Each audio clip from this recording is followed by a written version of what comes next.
Hello, and welcome to the Wild Wild West podcast.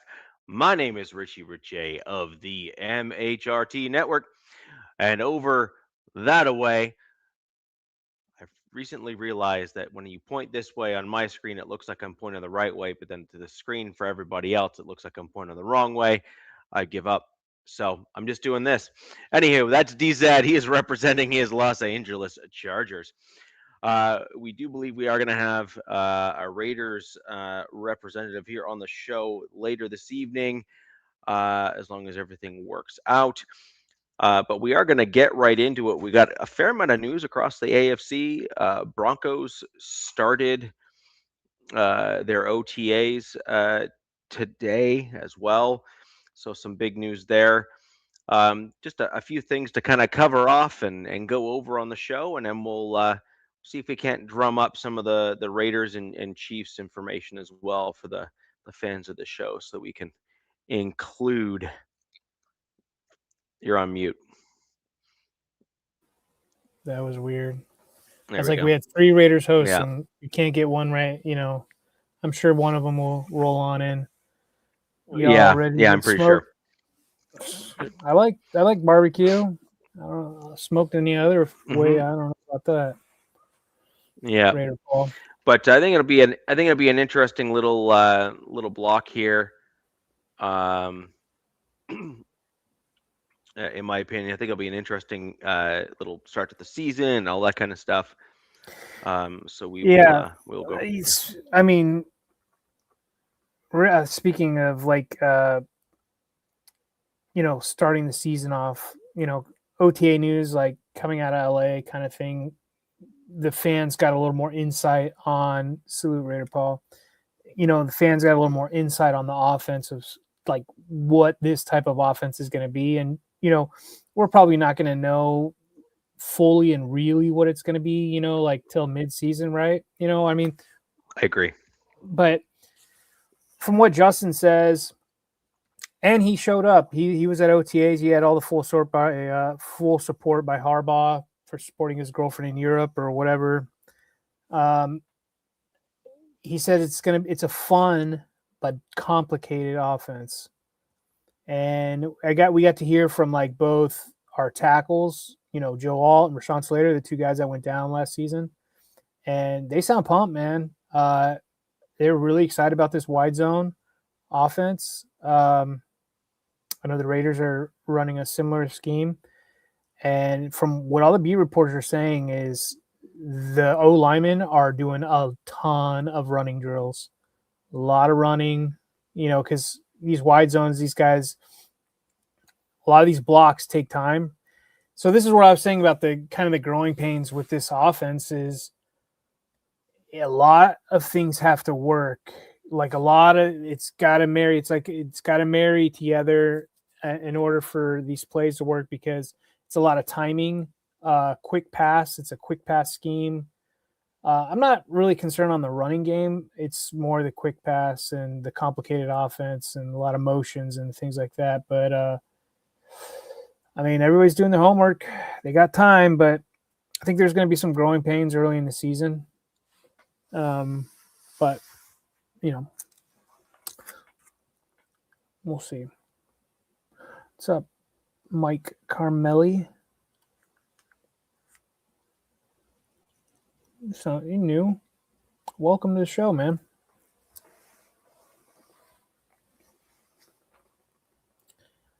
Now I can't hear you, Richie.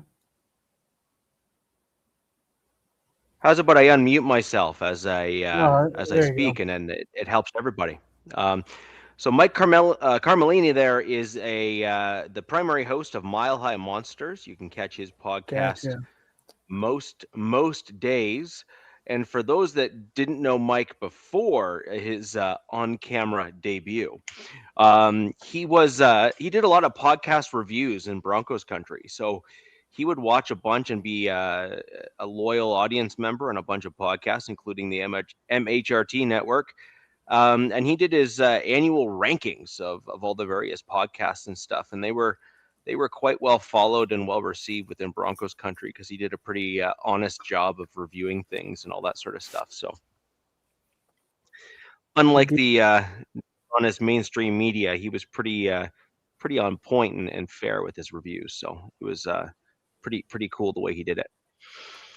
Um, but yeah, so Mike also has these interesting things where he has two like kind of big time or at least Broncos personalities from different shows and podcasts and kind of all different walks of life within the Broncos country mediascape.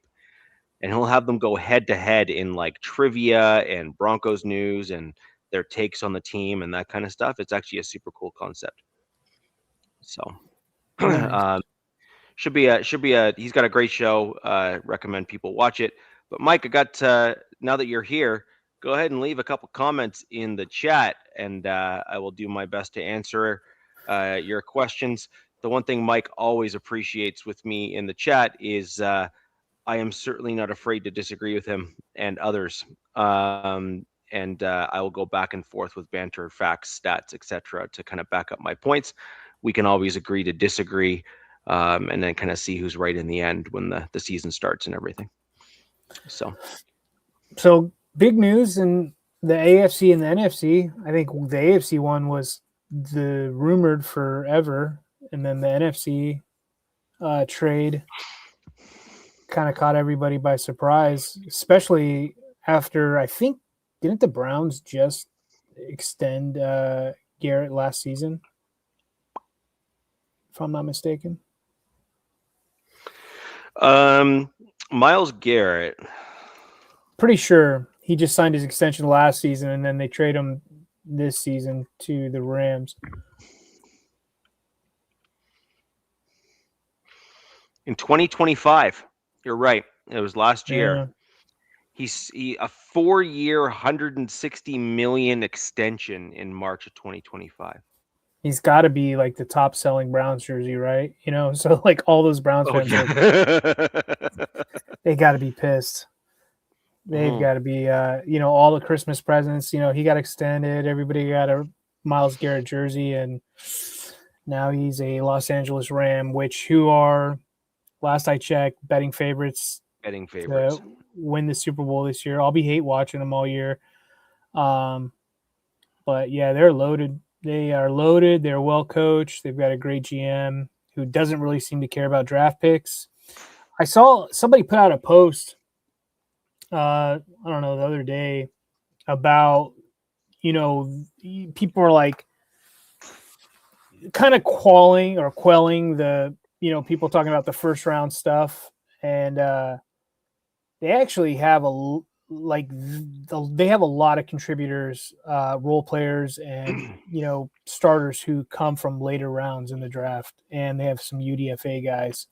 So they are a well-oiled machine there, and they were like one or two plays away from going to the Super Bowl, probably being Super Bowl champs last year, and they would have definitely smoked the Patriots.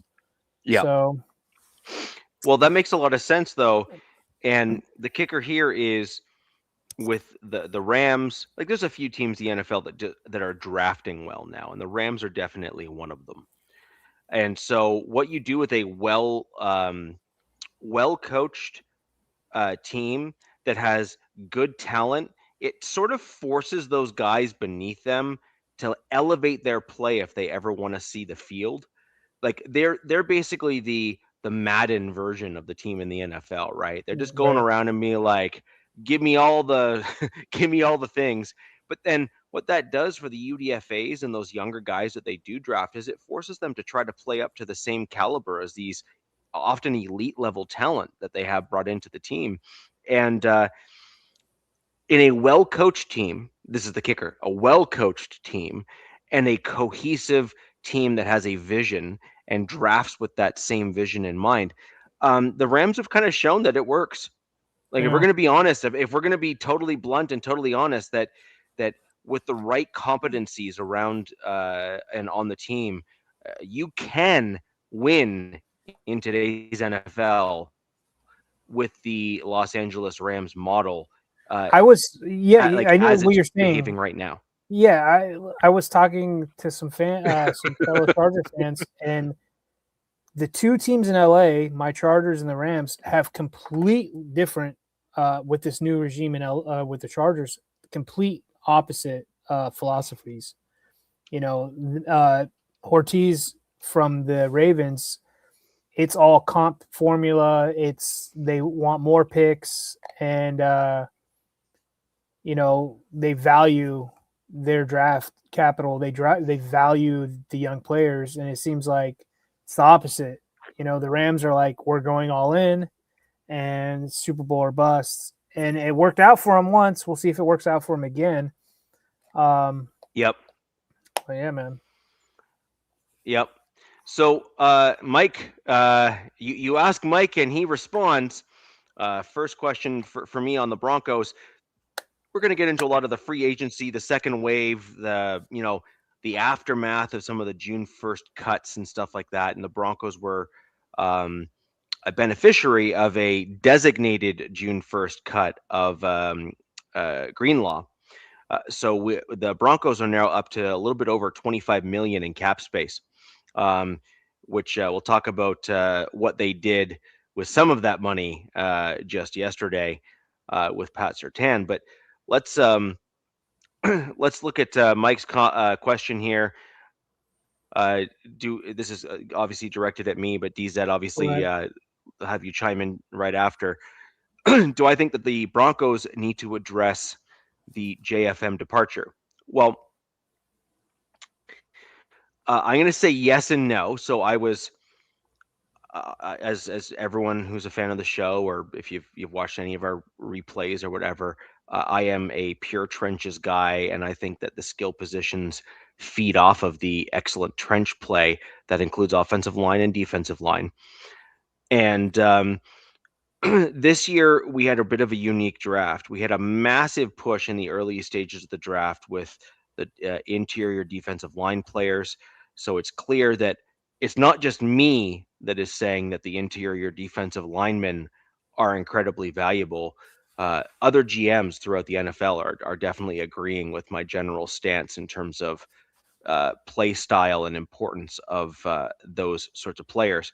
Now, I think where some of these other GMs are kind of failing is they're drafting a lot on traits rather than fit. So you're going to have a lot of guys that get drafted to the wrong team as a result of some of the poor draft choices of these teams. Even though those players may well go elsewhere and have a second wind or a second wave and actually do quite well when they move on to other teams. We're going to see a fair amount of that as well, in my opinion, from this year's draft class. But in terms of JFM, I think we got Okinedum, I think is the proper pronunciation, although I'm sure I butchered it pretty badly. The guy through the draft? Yeah, the guy through the draft. He certainly has the look and feel of a JFM replacement if you're going to just simply, look at the way he plays, his general get off and kind of what he was, how he was thought of, as it were, in the NFL draft process. And depending on your personal style, I really want a top tier interior pass rush on the team because I think it makes everybody on the team better. Doesn't But everybody, Richie? Everybody right, wants an interior pass rusher. But for me, I wouldn't necessarily be opposed to, say, bringing in a guy like Cam Jordan. But I have one caveat with Cam. He's super, super outspoken. Like, as in, like, he's got quite a mouth on him, and he's got like the kind of a bit of a cocky attitude. Like you hear him in the X space and all that sort of stuff, or he's certainly not shy to kind of chirp back and perhaps even ruffle some feathers. Yeah. I would only bring Cam Jordan in with a full and proper assessment by my coaching staff with the Denver Broncos, because George Payton and Sean Payton are very much culture and character guys. Like you see what we've done, generally speaking, with regards to draft and stuff. And as much as I think Cam Jordan's production is going to be welcomed by many Denver Broncos fans, it could come at the cost of upheaval in the locker room which has long-term waves, ripples, and impact. And I think that the Broncos right now have a really, really good thing going, and you need to be very careful of the puzzle pieces that you bring in and add to a cohesive locker room. One piece to add to that, and I'll throw over to you, DZ. You look at how the Broncos played last season in particular. There was multiple games where multiple times tons of people wrote the Broncos off as no way they're going to be able to win that game, or they can't come back, or they're not going to be able to do what they need to. And almost every time, because there's only one game we did not come back and win, um, we did. We did what we needed to do to come out on top in those games. And so, in my opinion, I think that shows a lot of locker room grit. It shows a lot of cohesiveness, and it shows a no matter what, we truly believe that we can win if we need to. And I'd be very, very concerned with the shaking up of that with a guy like Cam Jordan. But I'm also not opposed to it either. And Mike brings up a good point. He is. However, so is Kamara. And Kamara has basically been touted as being available from the Saints for, 3 seasons now? Is that about right? Something like that. I feel like I saw we've something heard about his Alvin name. Kamara. We've heard we've heard his name in the could he be traded? Could he be a free agent? Is he going to be available? Blah blah blah blah blah. Yada yada yada. So on and so forth. And yet Kamara has clearly never really been, aggressively sought after by Peyton. Another one was it Mike Williams? I think is the wide receiver's name. The guy that was literally just got an ego that was insane as the wide receiver there for the Saints, Chargers and he was there. No, it was. What was the guy's name? The wideout for the Saints. I thought his last name was Williams. Am I mistaken? That was the really good one. Yes. What's his name? I swore it was Williams, but I mean, maybe I'm misremembering. He's retired now, right? Well, yeah, but the thing is that when Sean Payton came to Denver, the Saints said we're getting rid of him, and there was a lot of initial talk that Sean Payton might go after him because he was drafted or brought in by Sean, and he didn't do it. I mean, God, what was his name? Can't believe I'm forgetting. He was like a fantasy guy too. Like everybody would pick him. And he just kind of just fell off a cliff.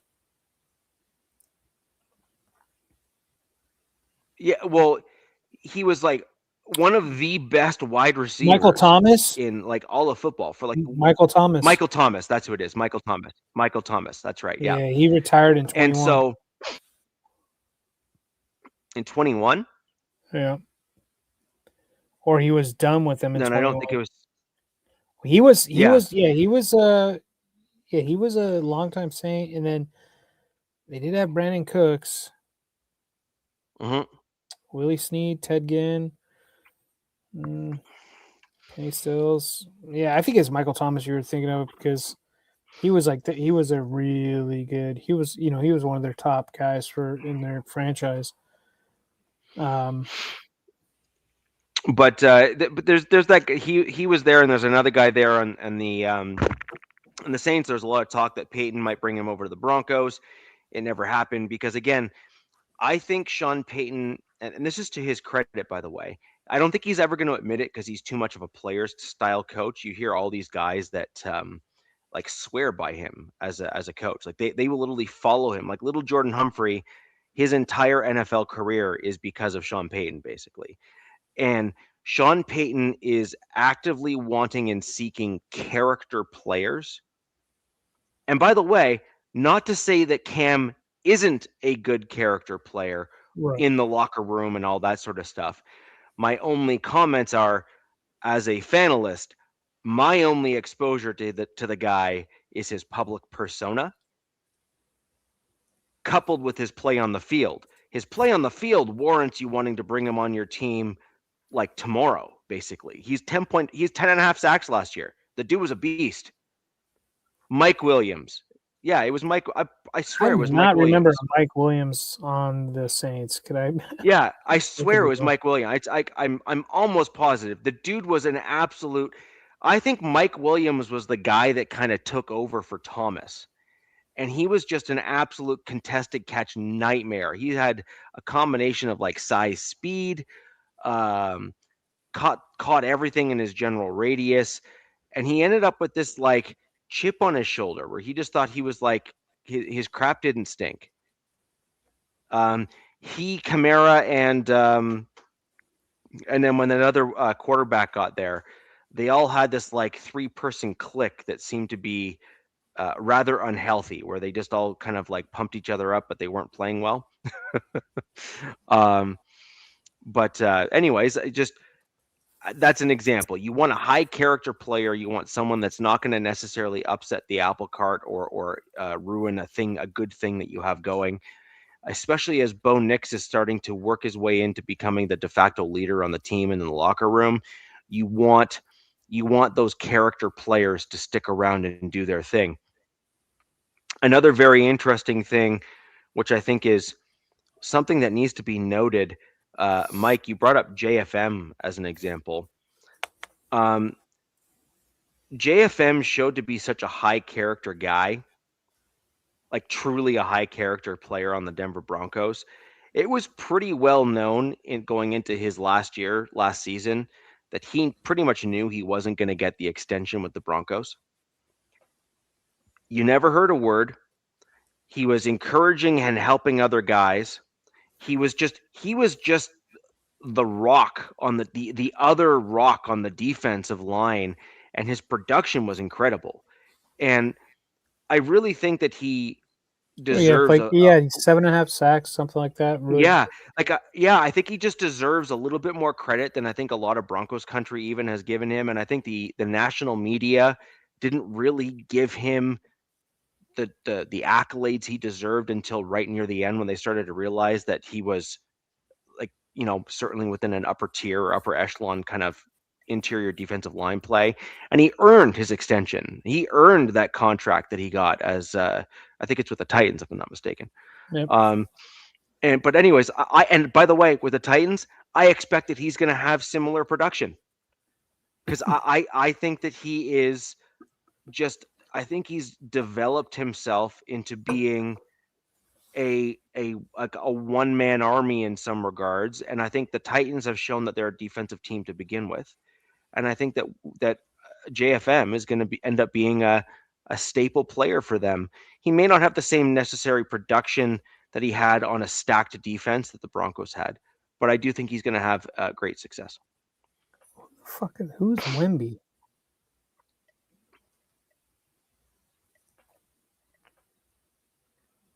I don't know. George Welder's face. I Whatever think he that means comment. Mike Washington. Who's Wemby? Oh, Is that like I don't know who Wemby is. Welders? Who's Wemby? Yeah. It's like NBA. I don't watch NBA, so Yeah.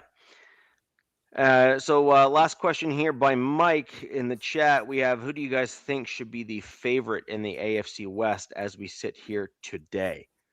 if you This go to one's a betting tough site, one. go to betting sites, and it's either how you feel, schedule, teams, additions, subtractions, everything, and then there's also what Vegas thinks. Yeah, that's how I view it.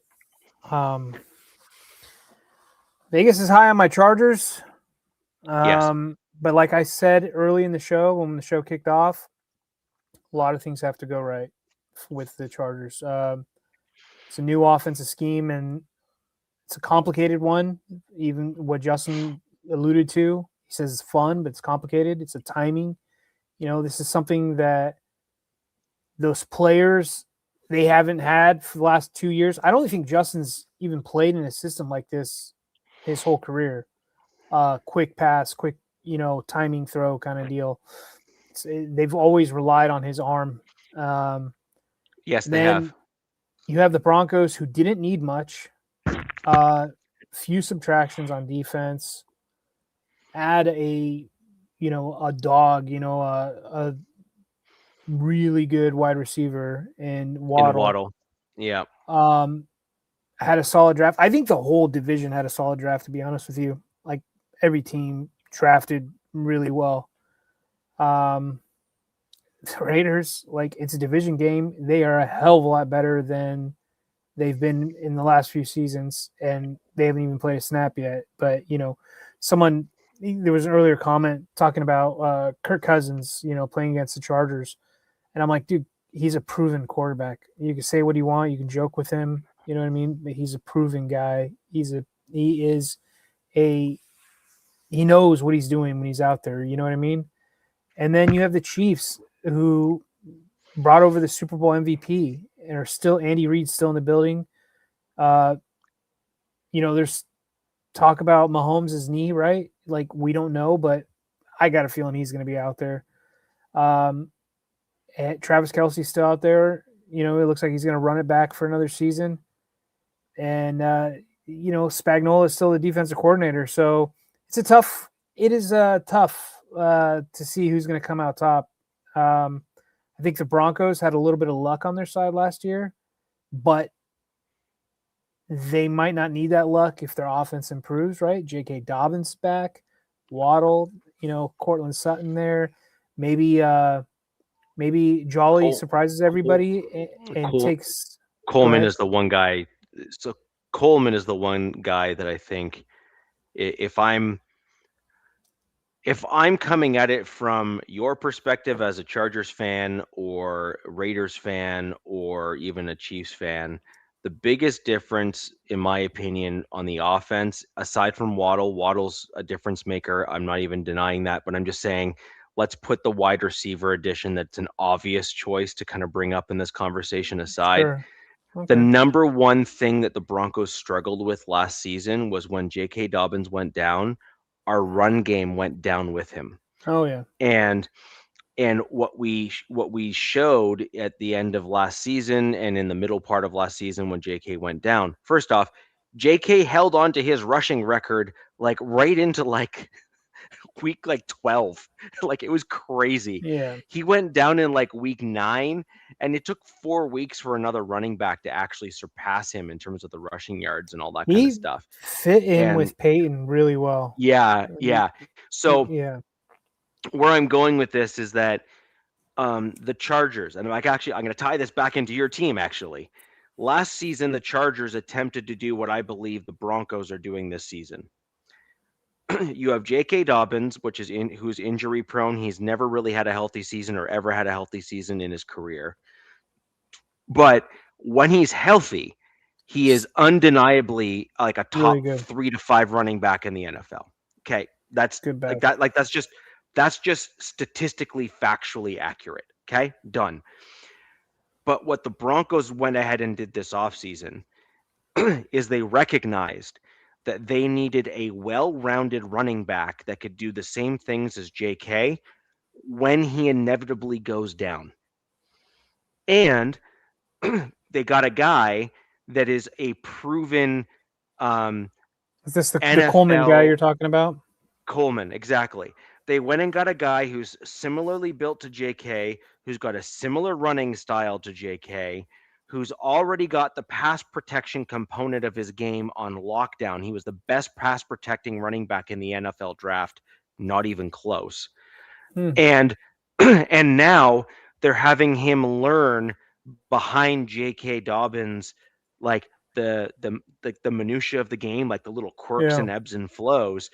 And so you hope, this is the goal, obviously, is that as the season hits, say, like a week 5, and J.K. is probably, running the ball down other teams' throats like he did last season, which would be expected this year, you're going to bring in Coleman. You're going to bring Coleman in to spell JK so that he's hopefully not hurt by week 11 or 10. You want to try to bring in You Coleman want a guy in those that can yeah. seal the game in the fourth quarter, late in games. Exactly. Yep. And then, in my opinion, I think RJ Harvey for my team is going to turn into what we were using Jaleel McLaughlin for last year. I think RJ Harvey is a way better running back than Jaleel. Don't get me wrong. Jaleel had his role for us. He had that like fast burst and stuff. But ultimately, the Denver Broncos want a guy that could pass pro if you absolutely require it. And RJ Harvey fills the combination role that Jaleel ultimately can't do all of the things that you need, but RJ Harvey can. And if RJ Harvey takes a massive leap in his second season, then the Broncos have an even better problem. which They you got hope, three. right? Yeah, which is what you're hoping for as a Broncos fan. Which is, oh my gosh, you drafted Coleman, he's showing out. You got J.K., who's you pretty much know what you're getting. He's going to be within the top tier of the running backs.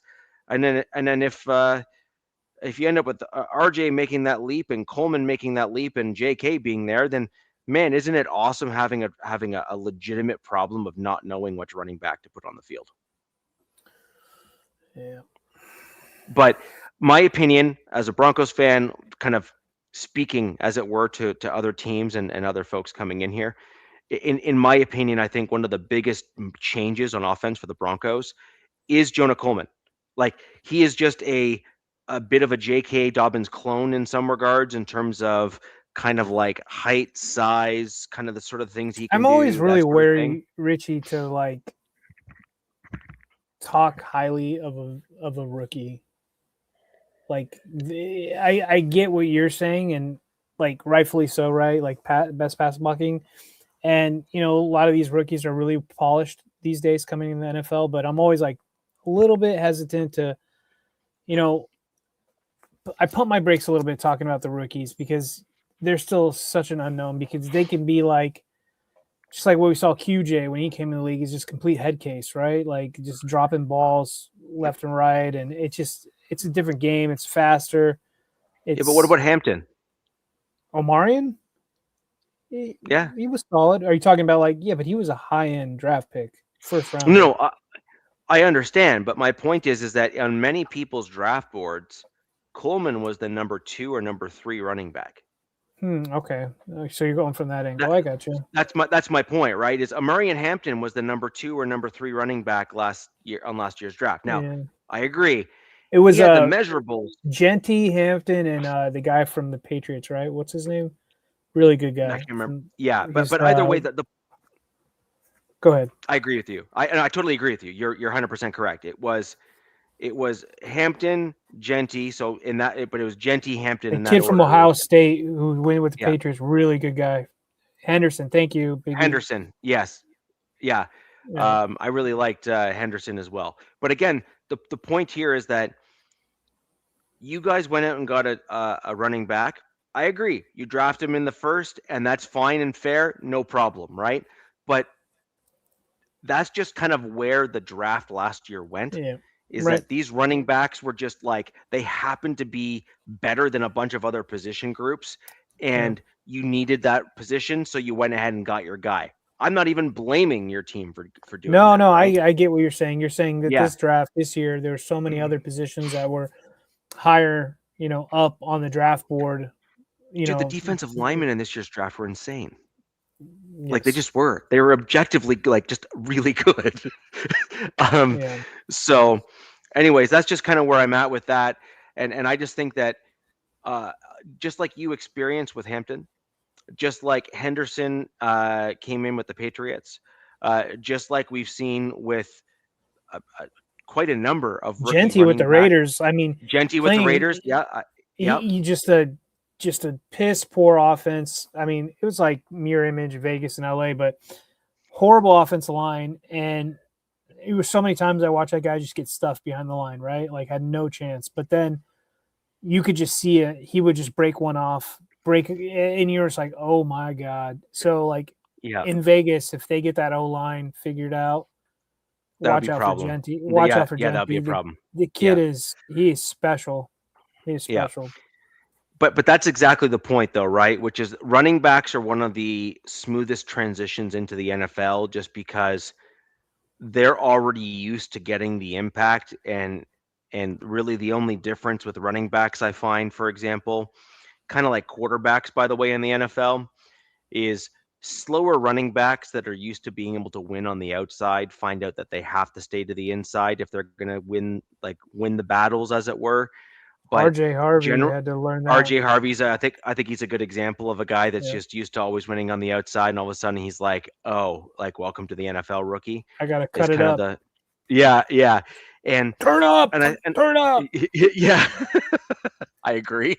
But ultimately, I think it's a position that transitions very well from college to the NFL, and it's one that can do so quickly and do so within the first year, dare I say, seamlessly.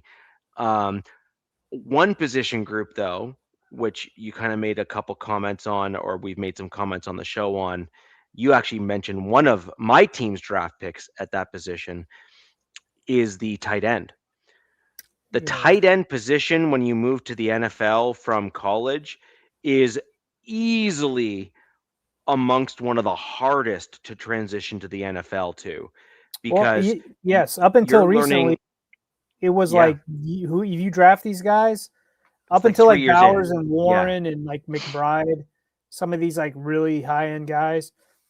Uh, it took years before you saw these tight ends mature, and God forbid they had to change an offensive scheme or something, at their team, with their team or whatever. But that's why it was like before those said mentioned guys, the second contract tight ends are the ones that teams went after because they were like, this is when they are ready to rock and roll. ready to go. They were They ready to were go. Yeah. they were like a fine wine. You know what I mean? Like it takes some time for them to get going in the league. I would say also I would say maybe cornerback or linebacker actually maybe. Seems like linebackers take a little bit of time to develop in the league. Yeah, well, they depending on what their role is, um, they're in a reactive position, so they have to get at a spot where they can start recognizing the more complex offensives that they're seeing at the NFL level in order to dissect them like quickly to get themselves in the right position. Right. So I think that makes some sense. Um, but one idea I have, chat and DZ, I think this would be an interesting one for us to dig into, which are maybe let's pick 3 or 4 highlights that are going to be storylines for our team in as these OTAs are getting going. Um, I think the Chargers are going to have a few. I think the Broncos are going to have a few.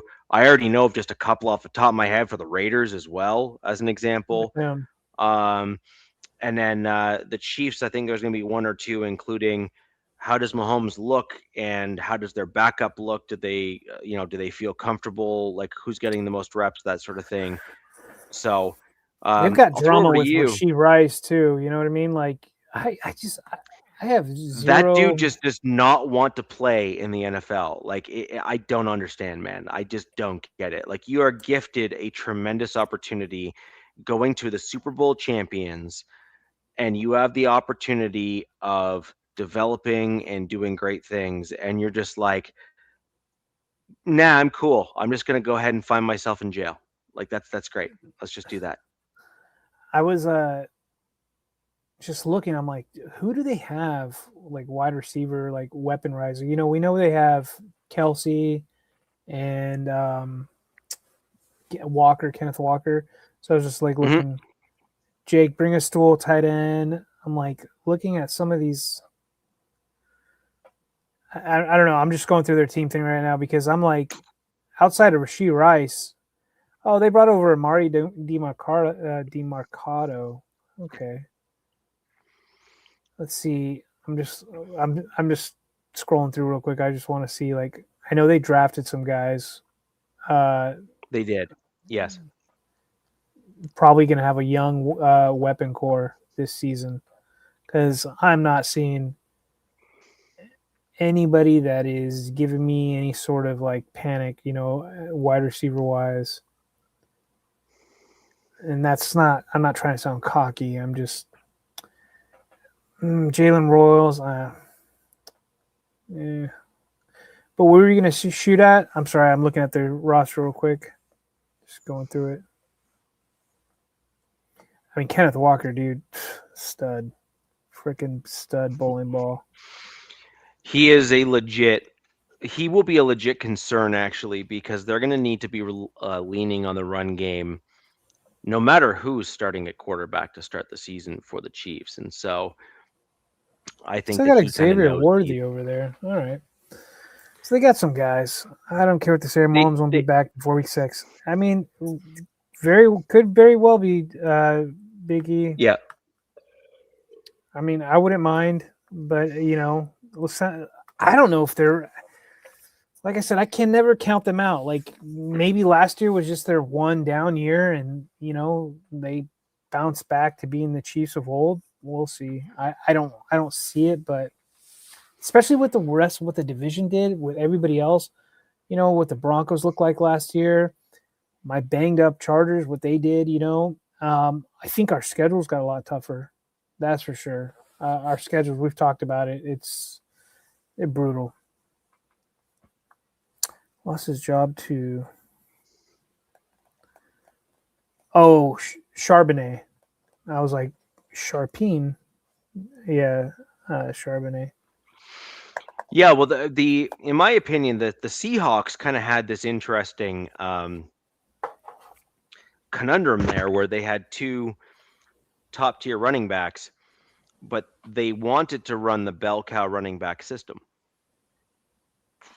And so they started off, and whichever one seemed to be able to get going the fastest just kind of held on to the ball and kept on going. And Walker just kept on having some slower starts, and so eventually he kind of, tapered off a little bit.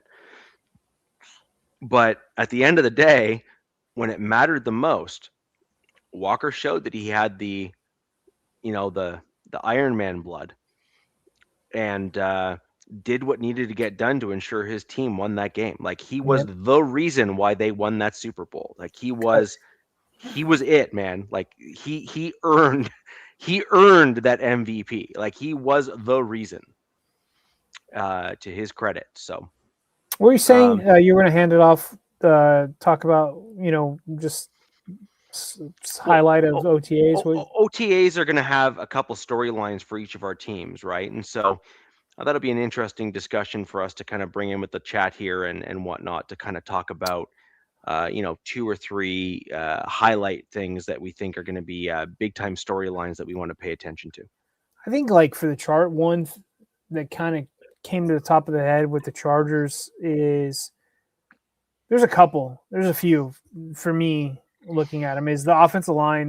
Like I guess today, the guys who were the quote unquote starters were the guys that got paid, the most money. And the veterans, it was Rashawn Slater at left tackle, Coyote Awashika, it's a crazy name, at left guard, Tyler Biotish, who, by the way, was on a podcast, and I listened to his podcast.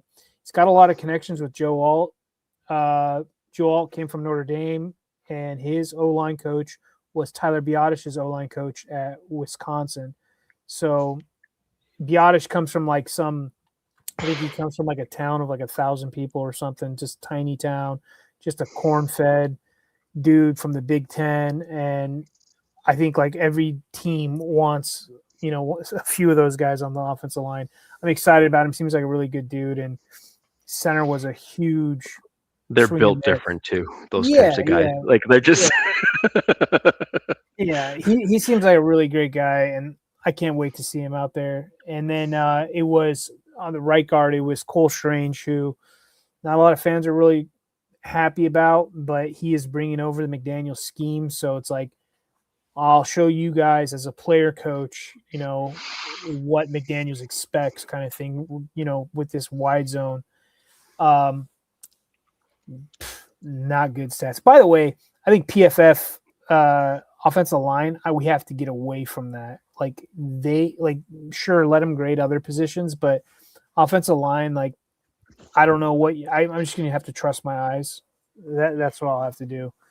And then Joel at right tackle, and they had Slaughter working in there, but that's a big thing just to see how this O-line is going to be. Is that going to be the starting offensive line, especially with 2 of those tackles, all pros, Pro Bowl guys, or however you want to call it, coming back from pretty gnarly injuries. But Major injury. That's the thing. yeah, Major injury. Yeah.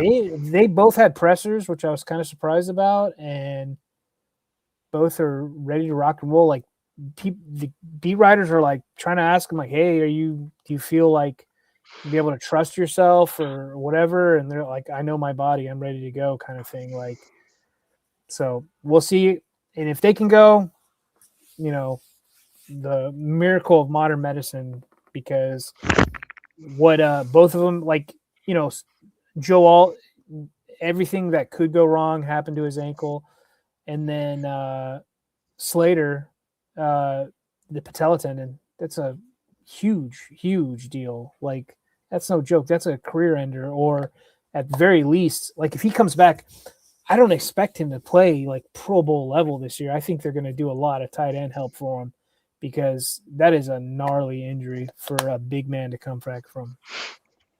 But that's Yeah, one thing that pops in. he's got to build up all those small muscles again around it. Is And the like fact that they it have is. them, Yeah. yeah. But the fact that they have them sprinting and running and doing all that kind of stuff, like, you know, all of them are saying, you know, this is more running than I've done in the past, kind of thing. Like, um, I think Slater said, you know, he's doing similar drills than when we had Frank Smith as our O line coach. But yeah, that's one. What's one thing you're looking at with the Broncos? So, I'm trying to think of which one I want to go with here. Um, so I'm just gonna to call out the big banner thing that's kind of come out the last little bit here.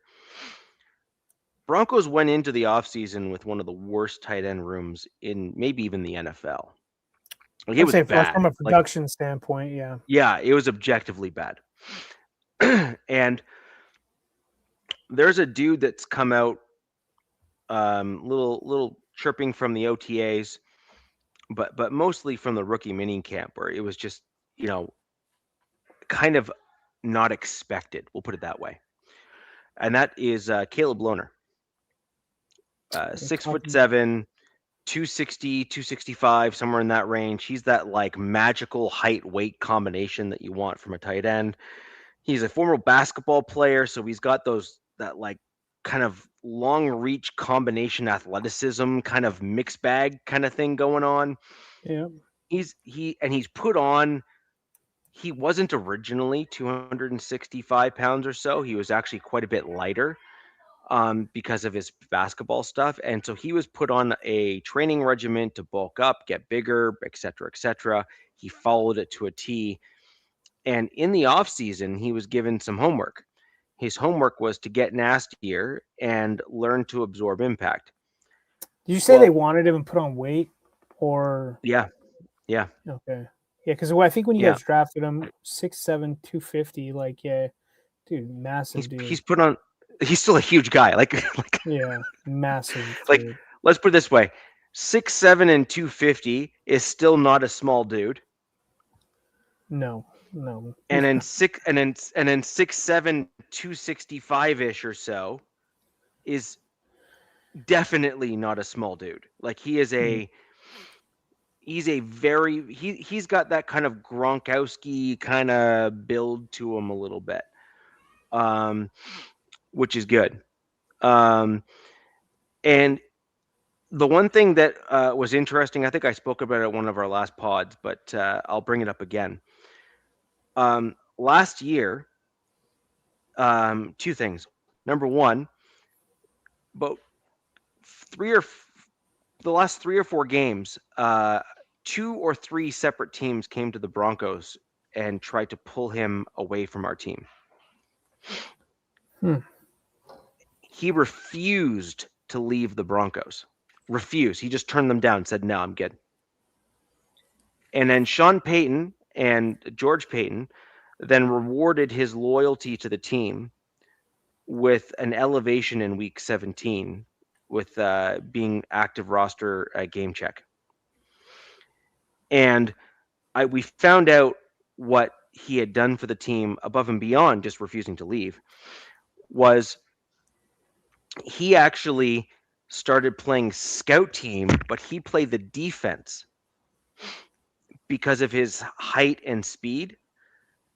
And he took the defensive challenge so seriously because he saw it as an opportunity for him to get those physical traits that the team had asked him to try to build upon. And now his teammates are saying it's like watching a different player on the field. He is just playing with like a grit, tenacity, a bit of an anger, if as it were, which is fantastic to hear because you want those kind of like you want those guys that are in that kind of like weird rare air combination at the tight end position. They help you Right. win games. It's just a fact. Like it just is what it is. You might remember a guy by the name of Antonio Gates. He kind of fit that particular mold a little bit. You also might remember the Broncos tight end who was a former basketball player, Julius Thomas.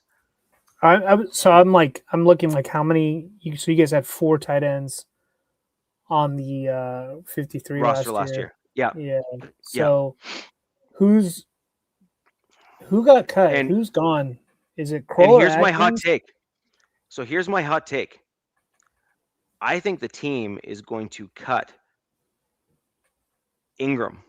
Yeah, you said that earlier, and that to me probably makes the most sense Yeah. if Jolly takes that leap forward.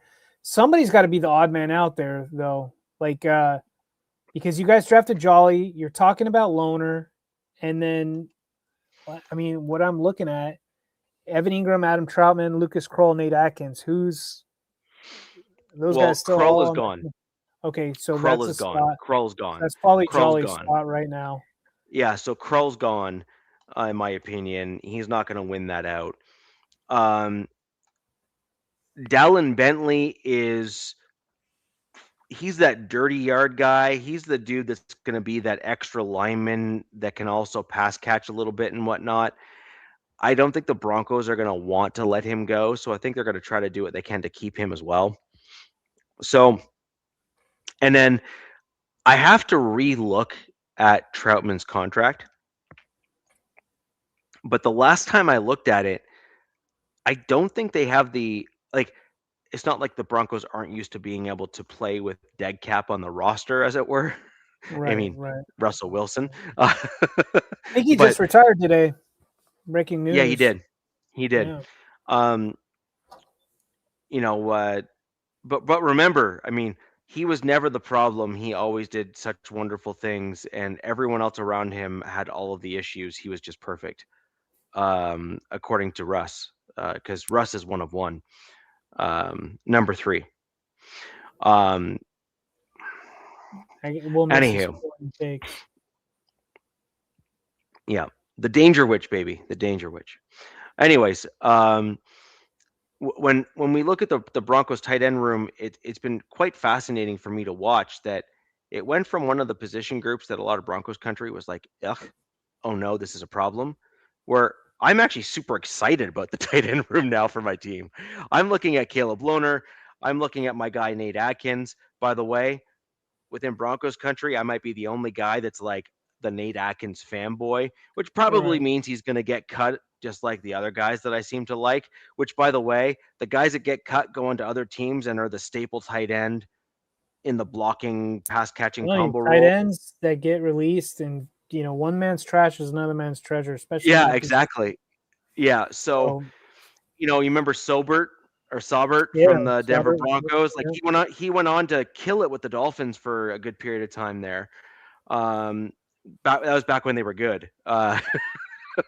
And then he got cut from the Dolphins as a cap casualty. But again, these tight ends and the tight end group that we have here with the Denver Broncos, you have Justin Jolly, Dallin Bentley, Caleb Lohner.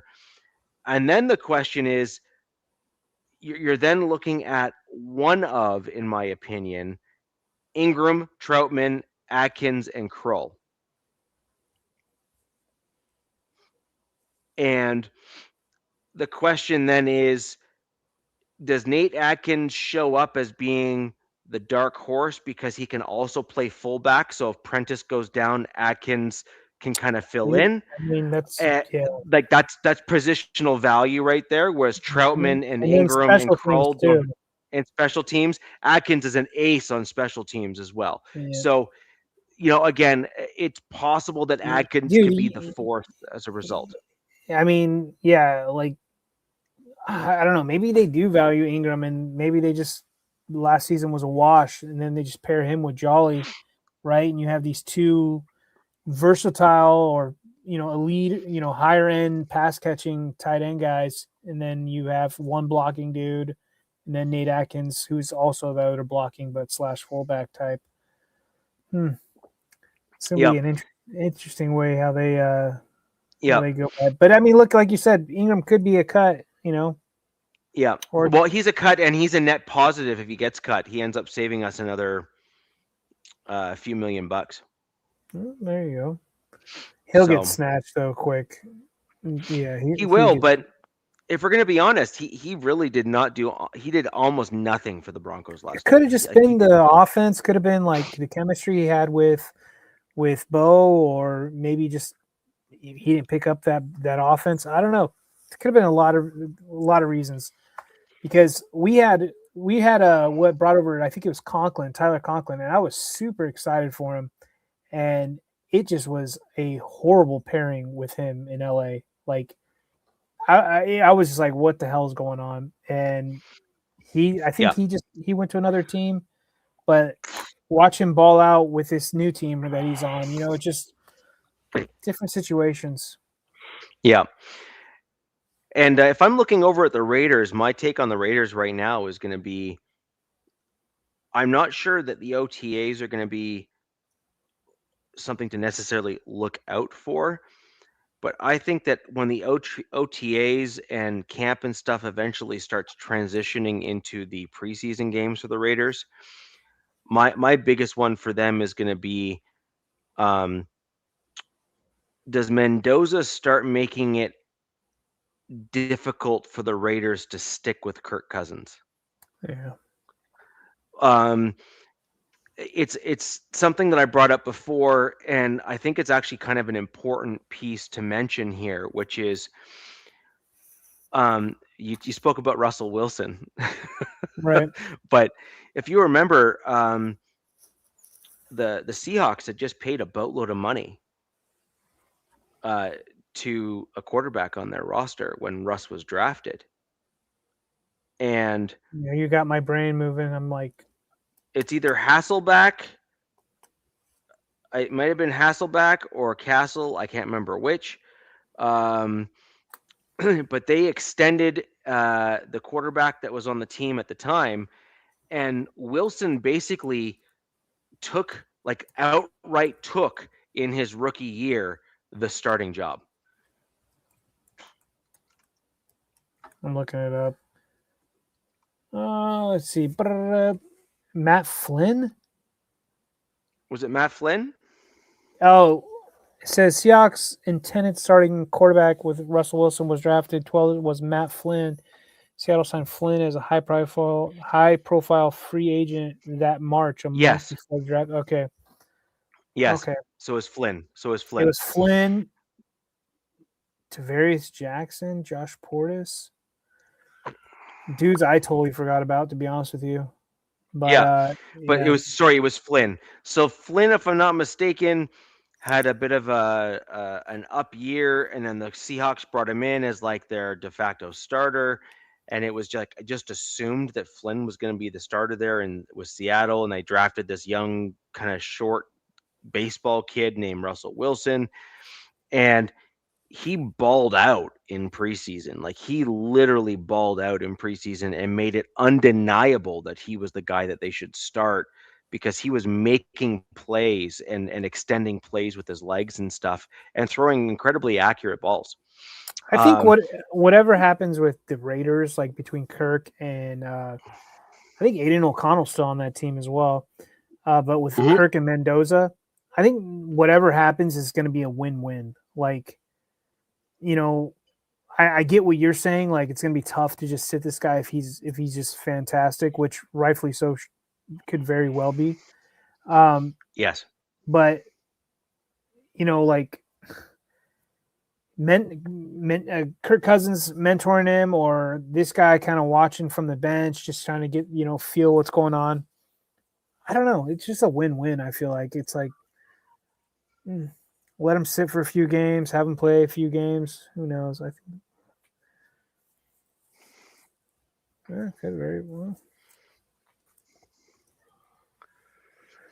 Yeah, so Paul, we did kind of cover that off slightly earlier in the show.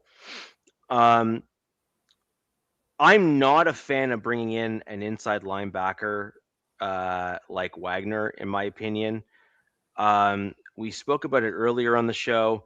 I think you may be a fan of a few other.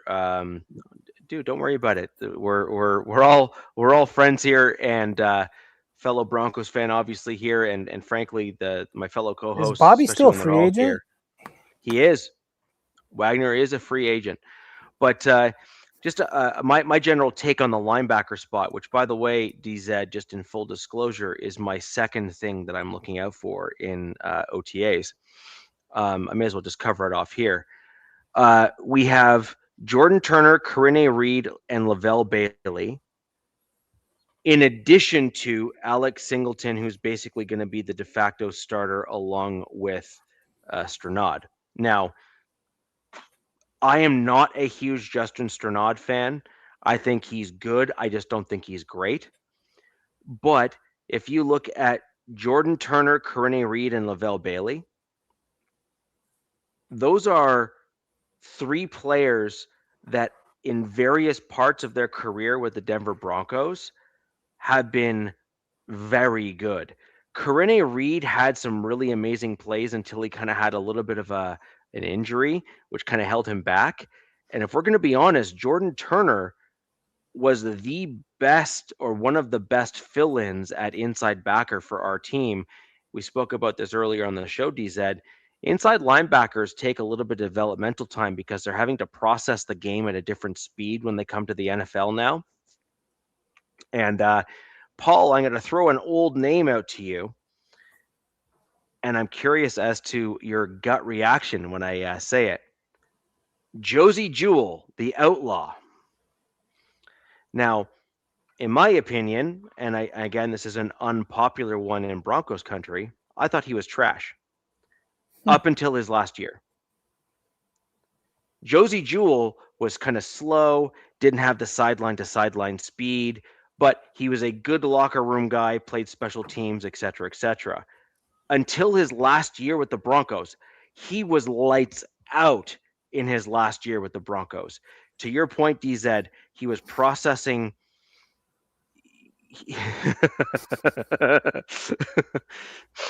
That's funny. So the long and the short of it is that he was not great in his first little block of time here until the last year, where you saw him. He kind of knew the play before it was going to start because remember, like literally, just like we just said earlier, is it takes a while. It takes a while for them to process the plays that are before them and being able to know exactly what's going to happen so they can kind of predict where they need to be to get themselves in the right spot, make the play, make the tackle, etc. Josie Jewell struggled to get himself in that right spot, and he was not the fastest player. So in order for him to make up for his lack of athleticism, he had to dissect the play faster so he could basically get himself into position in advance and kind of preempt the offensive player and win the battle. And it got to a point where he was having one heck of a season before he got hurt in his last season with the Broncos, and it just didn't work out for him ultimately long term. But Corinne Reed, Jordan Turner, and Lavelle Bailey, I think are sufficient options for us. I think Corinne Reed and Jordan Turner in specifically are guys that we need to see how they develop in that second year of progression at the NFL level. That's my honest opinion there.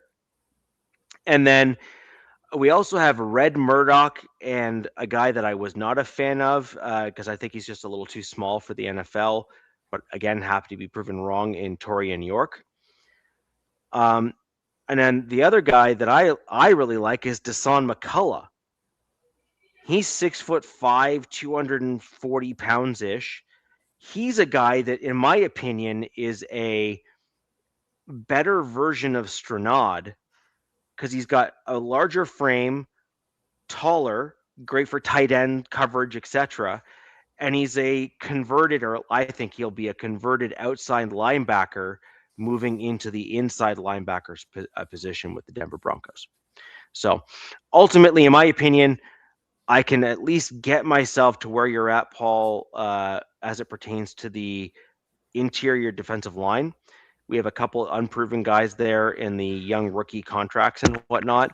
And the Broncos are definitely in a little bit of a win now mode, being that the fact that we're in Bo Nix's rookie contract. So I'm not basically.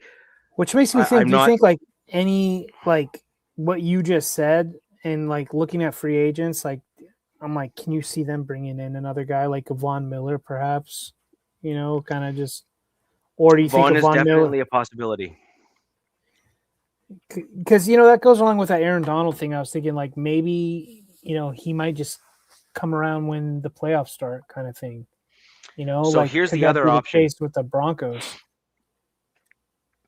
If Vaughn and Aaron Donald both really want to play and they both want to try to play for a contender, it would be in their interest, in my opinion, for them to have a discussion with one another, recognize that they are definitely closer to the sunset than they are not. Yeah. And basically say, we will both take incentive-laden veteran minimum style deals. I mean, But we Von want to Miller be on is the same team. 37. It's funny how they do it, but he's 37 years old in 2 months. So he's up there in age. 15 years in the league, man. I mean, impressive. Yeah. Well, and he's still producing at a reasonable level. Like he's not a slouch. Like he is. There's some interesting names. I Mhm. keep interrupting you, but there's some interesting names that are still available as free agents. A lot of them are, wily vets, right? Up Yes. there in their late 20s, early 30s. So it just makes me think that a lot of these guys are like, I do not want to do camp if I don't have to, right? Like, Yep. So yeah, a lot of these guys are probably going to be on teams sooner than later, but So my thought process would be Aaron Donald, if he really wants to come back, should pair himself with a guy like Von Miller. Both take like an incentive-laden vet minimum deal. Basically say, send me the playbook and I'll be there. Wouldn't it be more like a deferred pay, like a deferred thing? So like they're not like affecting the cap at all. It's like, hey, yeah, dude, we'll just take care of you later. It'll be like all signing bonus or something. No, they don't. You don't want to do that because then you're taking. Well, I mean, for a team like the Broncos who have ownership that can basically just. I think you guys have the most. I think you guys Broncos have the wealthiest ownership group in the league, if I'm not mistaken. It's not even close. Yeah, I think it's like 77 billion or something. Like absolutely. Yeah, like it's like 5x or 10x the next closest owner. It's Like freaking bananas, dude. I mean, they could literally, if the NFL didn't have rules, like the Broncos could just be like what the Dodgers are doing, just deferring payments and just sign whoever, whenever to like the craziest thing. But I think then the league would strike or something. I don't know. The problem is, I think the NFL really wants all of the owners to play within the same box. Yep. That's why they have those meetings every year. Yeah. Make sure everybody's like getting along and yeah. Yeah. Because as much as they are an entertainment league, they want to at least present the illusion that there's a sport involved here as well. I love how you said that.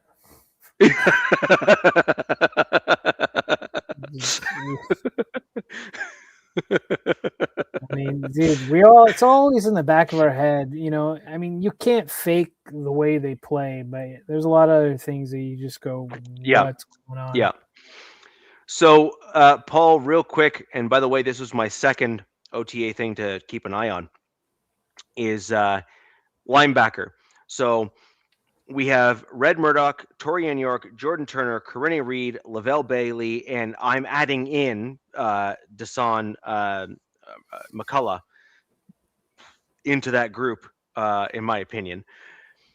So you have Desan McCullough and those other five, who I believe are going to be competing for what is probably going to be 2 to 3 inside linebacker positions on this roster. Inside linebackers also are traditionally used on special teams a fair amount by the Denver Broncos. So I do think that there's going to be an appetite, at least, for a fifth to stay on the roster at the inside backer position. And so those are the guys. Now, let's also remember here, just as an aside, that Singleton and Strnad are basically your earmark starters. Those are the two guys you can basically pencil in week one, starter one, starter two. So now it's all right. Linebacker 3, linebacker 4, and perhaps if you're good enough to force a linebacker 5. So you have basically 6 dudes for 3 spots at the most. Likely only 2, which means you have 6 guys for 2 spots. Yeah. So again, it's a positional group that we came into this season thinking as Broncos fans that it was one of the weakest positional groups on the roster. On the defensive I side. did on the defensive side of the ball. Yeah. But again, I think the team did some solid work in the offseason.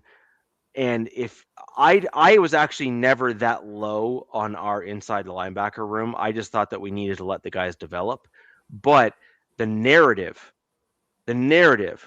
was that it was a weak room.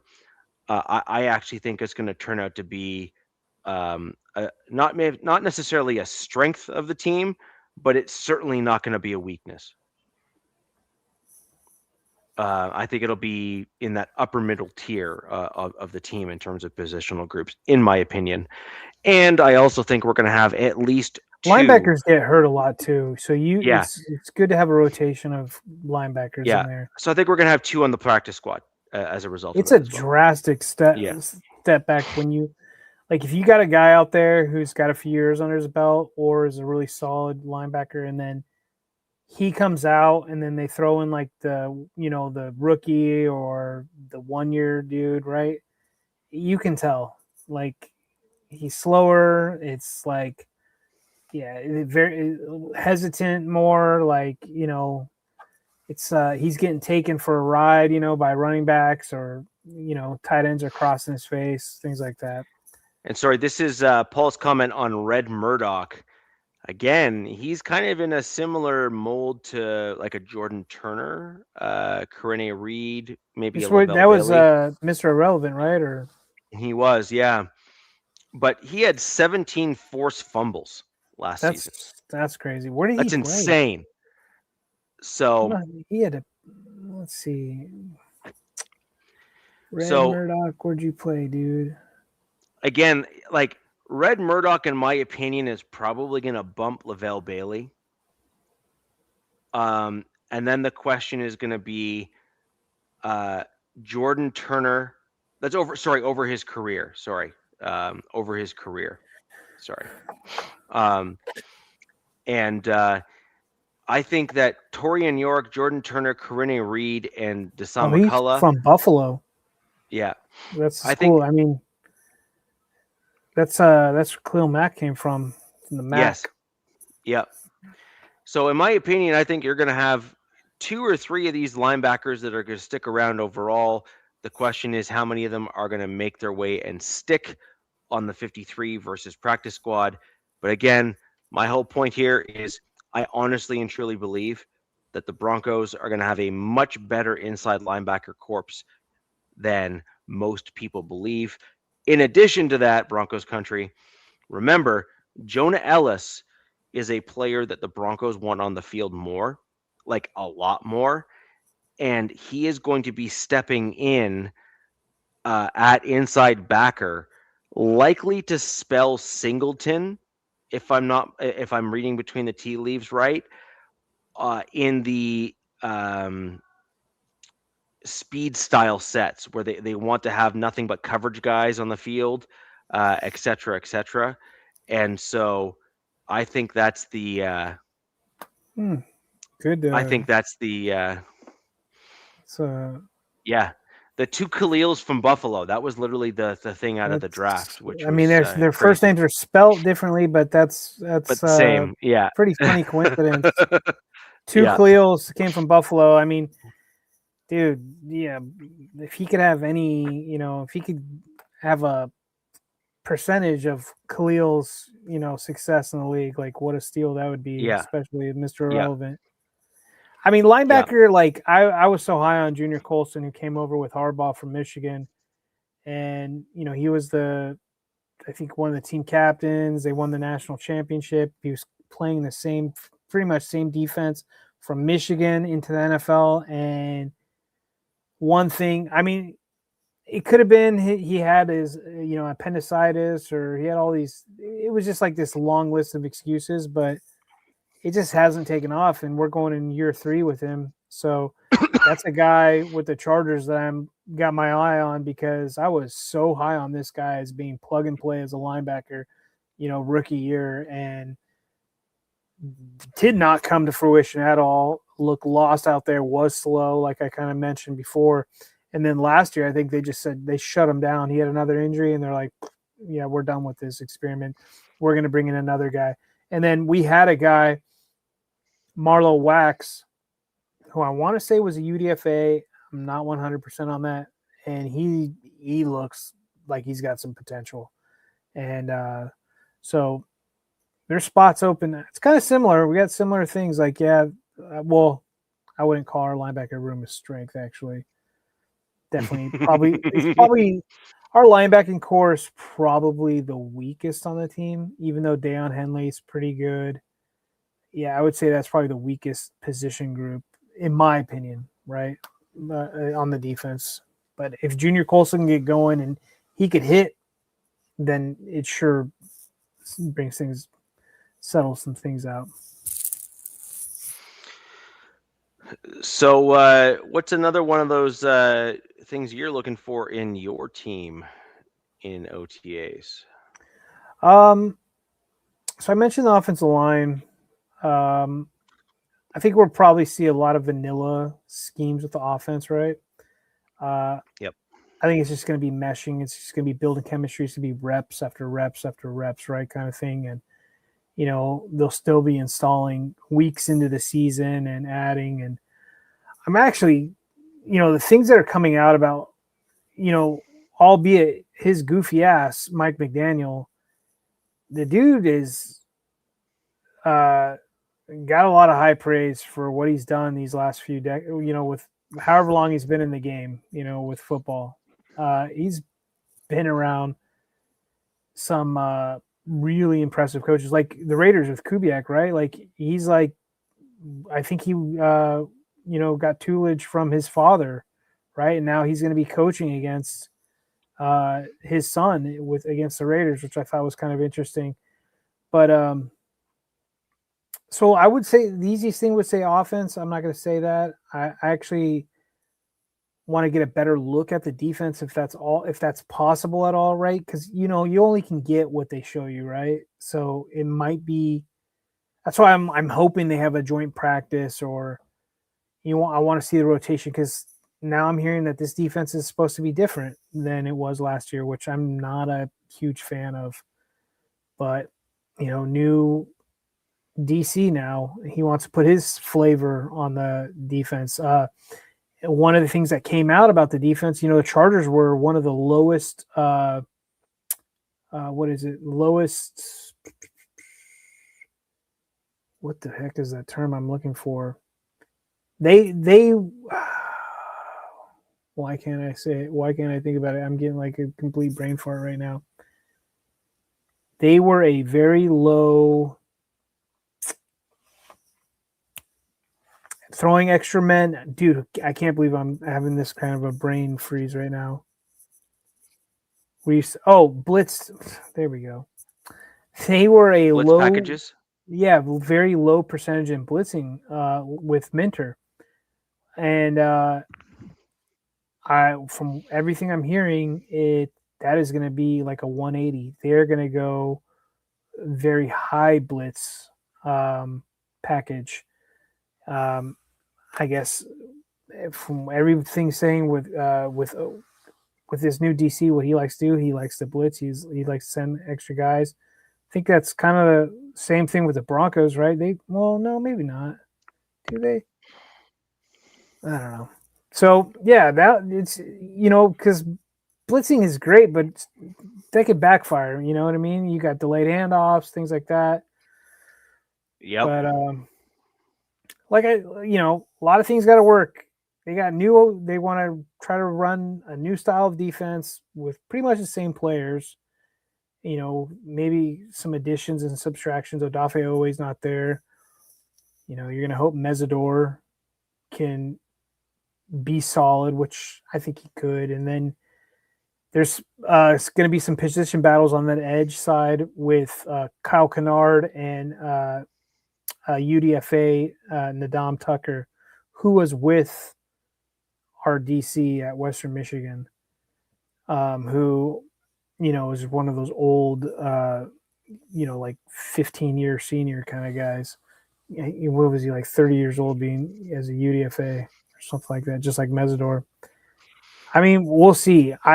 I hope they'll be good. I've got Yeah. confidence in who they brought in. Looks like they finally got some sort of depth, at O line. I would say pass catching wise, I'm still like on the fence, right? There's no like, it's not household names. And Lad McConkey hasn't been out there. I guess he's playing golf, so I have no clue what the hell that's all about. I mean, people got priorities.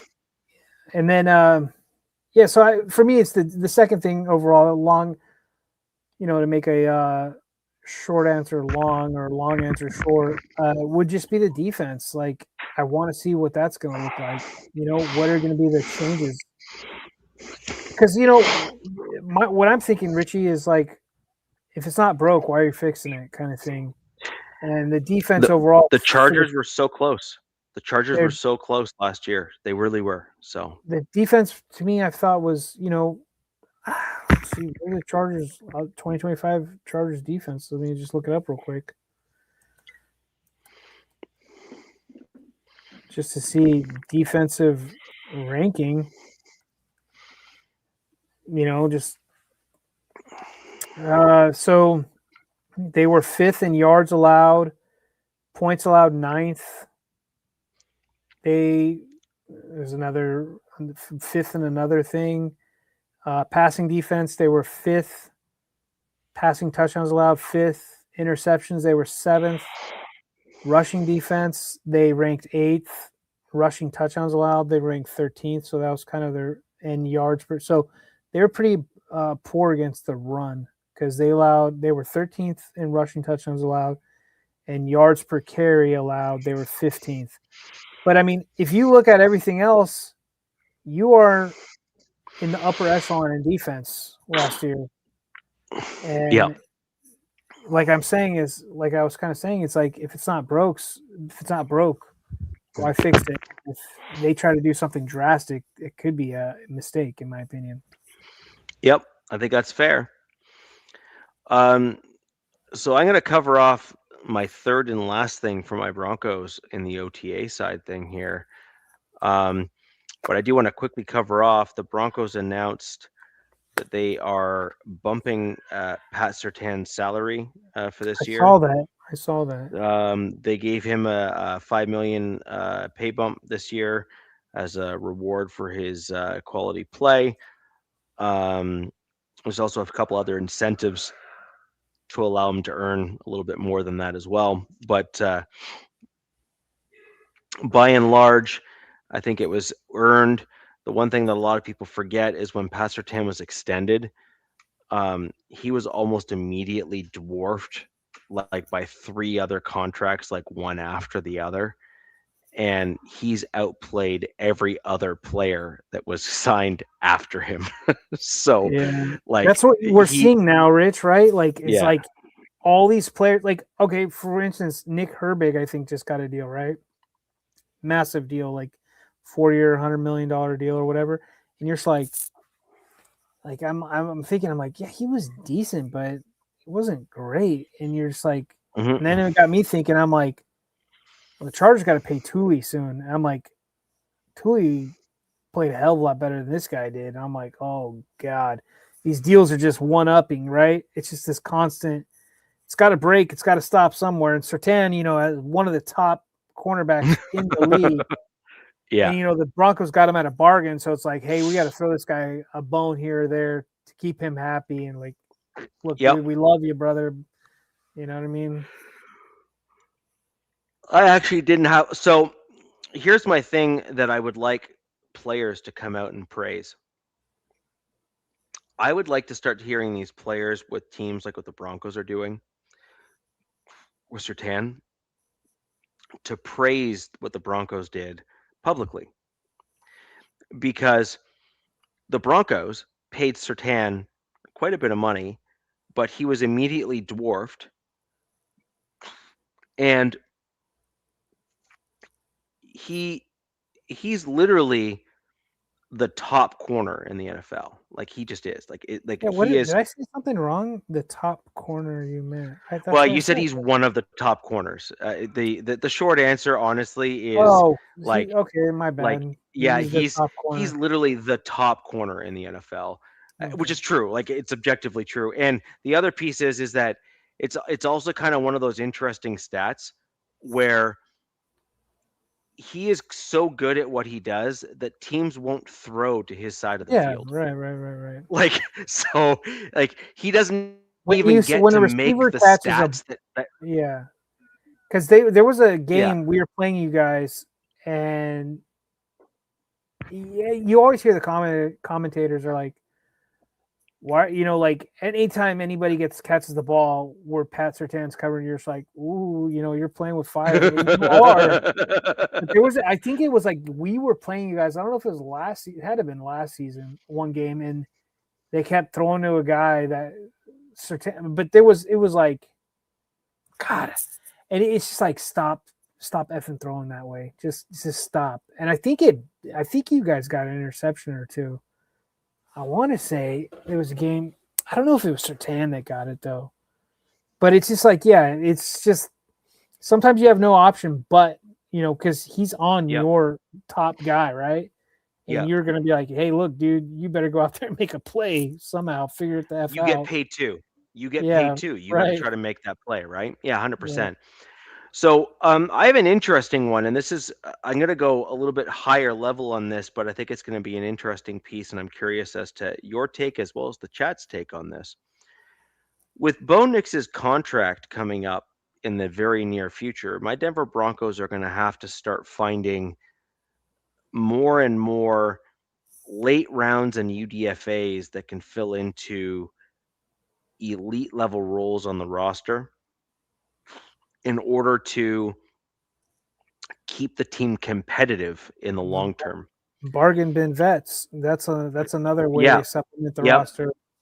Exactly. Now, what does that mean? Well, in the OTAs or for the OTAs, in my opinion, one of the big things that's going to need to come out of OTAs for my Broncos is a few various positional groups. One of them is going to be wide receiver. We have a handful of wideouts that are in the OTAs that are, I can't believe they were not drafted. We'll just put it that way. Okay. Well, I just can't believe it. I literally cannot believe it. So I'm going to give you two names to look up. One of them is Cameron Ross and Colby Katsis. That's Katsis. Colby Katsis is the Is it like the banner C? UDFA. Okay. Katsas. Um, Colby Kolbe, just like the basketball Oh, player. KO. Okay. Yeah, and we are a developmental team now. There's his problem. His pigment doesn't match But on this kid. Let's see. Colby, 185, 6'1". NAU Lumberjacks. Where the hell is that at? Big Sky. Wait. Is so? Oh, what the? I'm still trying to decide. FCS guy. I mean, that's another reason, Richie. I mean, it's just the school. It's the where he played. You know what I mean? Like Pittsburgh State. Northern Arizona. Okay, but is that the up to date deal? Let's just see. I'm sorry. I'm looking up what you told me to do. I want to see these guys. Yeah. So these guys are wicked fast. They're great route runners. They're return guys. They have like a plethora of skills. Ooh, he had a lot of production at Northern Arizona. Yeah. Huh? Yeah. Look at that, dude. Yes. 60 receptions for 1,068 yards, 10 touchdowns last fall, 17 kick returns for 5. Dude, this guy seems to be like a stud. And you know, Peyton figures out a way with some of these stats. I mean, that's Katzis, right? Yeah. I'm looking at Colby Katzis. Yeah. And then Cameron Ross is another guy. I'm gonna look him up. Right. I like this Katzis kid, man. I mean, look, dude, if Vlad McConkey can do it, like, why not? Yeah. Yeah. Cameron Ross. So where I'm going with this is you have Katzis, who's a crisp route runner. He's a potential kick return option. By the way, Broncos country, you all remember what happened when Mims went down? Marvin Mims went down, and our kick return and punt return game went down with it. And so, and I think the writing is a little bit on the wall. I don't believe the Broncos are going to keep Mims. I think they're going to kind of ride his contract out and then like attempt to replace him. So getting these guys in a pipeline where they can start bringing them in on cost control deals and that sort of thing, in my opinion, is going to be the Broncos' MO for a little bit as we work through some of the veteran. Richie, what I just got from reading both these prospects is the Broncos want to upgrade their special teams. Yep. That's what I'm getting from both these cats is that they got two guys that were returners that have some receiver skills, but have got some juice. So yeah, man, it looks like these guys. This is going to be a competition to see who can be the returner, because I don't know who's been your guys' returners last year. Do you remember who was like Pro Bowl return man Marvin Mims? Okay. So do you think they might slouch. be? No, Mims is electric, right? Yeah. But what I just saw with these two guys, I mean, Mims goes down, they want a guy that can just, pick it up kind of thing, or not put Mims in that position. But I don't know, you guys have a pretty deep wide receiver room. I mean, Franklin, Sutton, little Jordan Humphrey, Mims, now Waddle. I don't know. That's pretty deep. I don't think there's much room for another guy. Maybe 6. I think you carry 6 on the 53. We carried 5 last year, but I think we might carry 6 this year. You could, yeah. In my opinion, this is kind of where I think it's going to happen. Either Katzis or Ross are going to blow the doors off in preseason. One of the two guys is going to absolutely kill it. Ooh, Paul thinks Little Jordan's gone. No, I don't think he's gone. I think he'll end up with the practice squad. You're going to get the Little Jordan Humphrey practice squad elevation periodic thing. We still need Pat Bryant to show that he can maintain. Isn't Little Jordan probably your only like possession wide receiver type of guy? Like jump ball. Well, Cortland Sutton, but You have Courtland Sutton and Lil Jordan Humphrey. They're both possession style wide receivers. Both of them have the ability to block in the run game, which is a big deal for Sean Payton. Yeah. And where Broncos country is waiting, like legitimately waiting for Pat Bryant to level himself up to get Pat Bryant, into. that's another guy I Yes. didn't mention. Jesus. Mhm. Dude, I mean, Yeah, that's he's a good too. Like he's yeah. great. He's good too. He really is. But so you have Pat Bryant, Waddle, Or Sutton, yeah. Damn. but he's a He's really, Little Jordan like really 6'4", like if I'm he's not mistaken. 6'5" and like 230. Yeah, so that's what I'm kind of meant. Like he's your big body wide receiver. If I'm Yes, you know he is a wide receiver, but he's basically a tight end. skinny tight end. Yeah. He's a skinny tight end, exactly. So Yeah. yes, what I'm getting is like because we're highlighting those two UDFAs, Colby and Cameron. Immediately, just read their bios in their production in college. It's like I'm like, okay, Broncos look like they want to upgrade their special teams, or these could just be camp bodies, not have Mims do it during camp, or can one of these guys take Mims' spot and they don't have to put Mims in that position, right? On punt returns or kick returns, kind of thing. That's entirely possible too, where they have Mims try to play more on offense and have one of these guys take over the punt return, kick return duty, combination pieces, try to have Mims show additional value, et cetera, et cetera. That's possible. And so basically it's you have Sutton, Waddle, Franklin, and Pat Bryant and Marvin Mims. So you have 1, 2, 3, 4, 5 guys that are basically a lock to make the roster. Right. It's a So lot of you are mouths now to feed, man. I agree, but you are now having probably one other spot as a incentive laden spot based on production in the preseason and OTAs and camp Yeah. that has the possibility of going to I'm going to give a few names here.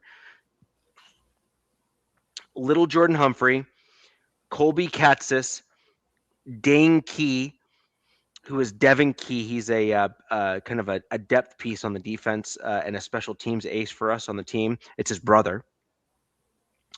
Joseph Manjack and Cameron Ross. So you have 1, 2, 3, 4, 5 guys that are basically fighting for one potential, not even guaranteed, Potential. Yeah. potential.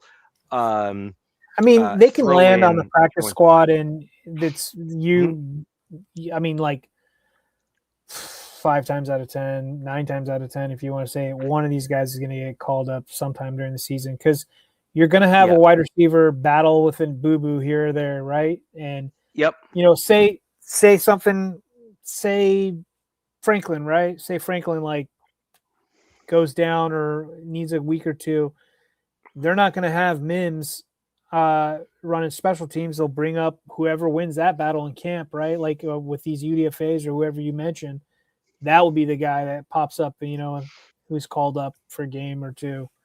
So, I think essentially these guys are fighting for a practice squad spot, in my opinion. You're fighting It's for a quite practice possible. because It's quite possible. Yep. Mims is still not, like he is still low man on the totem pole, because now you have Waddle and Sutton, right? That's your A and B, right? 1 and 2 kind of thing. So de facto Franklin, Mims, Pat, Little Jordan Humphrey, those are, it's a ladder to climb. Yeah, man. Yeah. I mean, but Mims is your speed guy though, right? He's the speed guy, but that's why I like Katzis and Ross is because Katzis and Ross have proven in their respective college careers to be more involved on the offensive side of the ball as true contributers. Colby, his production just last year is fantastic. Insane. Yeah, exactly. Yeah. And so he's a legit candidate. Like honestly and truly, if you're to tell me right now today, that you've seen the future and he makes the 53-man roster, I'd be like, yeah, I'm not surprised. Yeah, I mean, he could be Like, one yeah, of the I'm not special surprised. white Yeah, boys yeah, that yeah, figures yeah, it out, like yeah. Woodhead or what was that Yep. other guy from Welker Julian Edelman kind of guy, Wes or Welker Welker. style. Yep. Yep. Yep. But again, I could see that happening.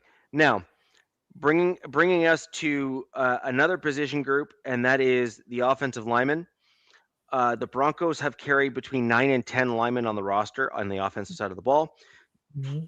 The Broncos are in a rather unique position. This, like, as in, I actually can't remember another team that's been in the same position as the Broncos in my memory, actually. So the Broncos had their starting guard go down last season. Yep. Balcho. Palcho stepped in, and there was literally zero production change at all. I mean, that's like. I'm not. I don't want to. I'm not discrediting him at all because I think he was fantastic. But that's what happens when you have good, solid offensive line and you have a foundation there. Like it's Yeah. like these guys are practicing. They're with these guys, every day, right? And they're just biding their time, ready to jump in. And he didn't miss a beat, dude. Right? Yep. Like that's what I think every team is aspiring to have an offensive Yeah. room like that. It's on the Yeah. any room, but on the O line especially how Yeah. valuable offensive line is these days. I mean, it's as a Chargers fan, I've had PTSD. It's just years like, oh god, But if you got a So solid dude that can back him up, you're just like, yeah. oh okay, we'll be all right. So we have Frank Crum, who was the Viking-looking dude that caught the touchdown pass last year, like that, just like enormous human being with the blonde hair. He's a swing tackle for us, a backup tackle, that sort of deal. And so Yeah, another point. yeah, we have Valet as well. That was the guy. Remember, I No, predicted but him to the Broncos.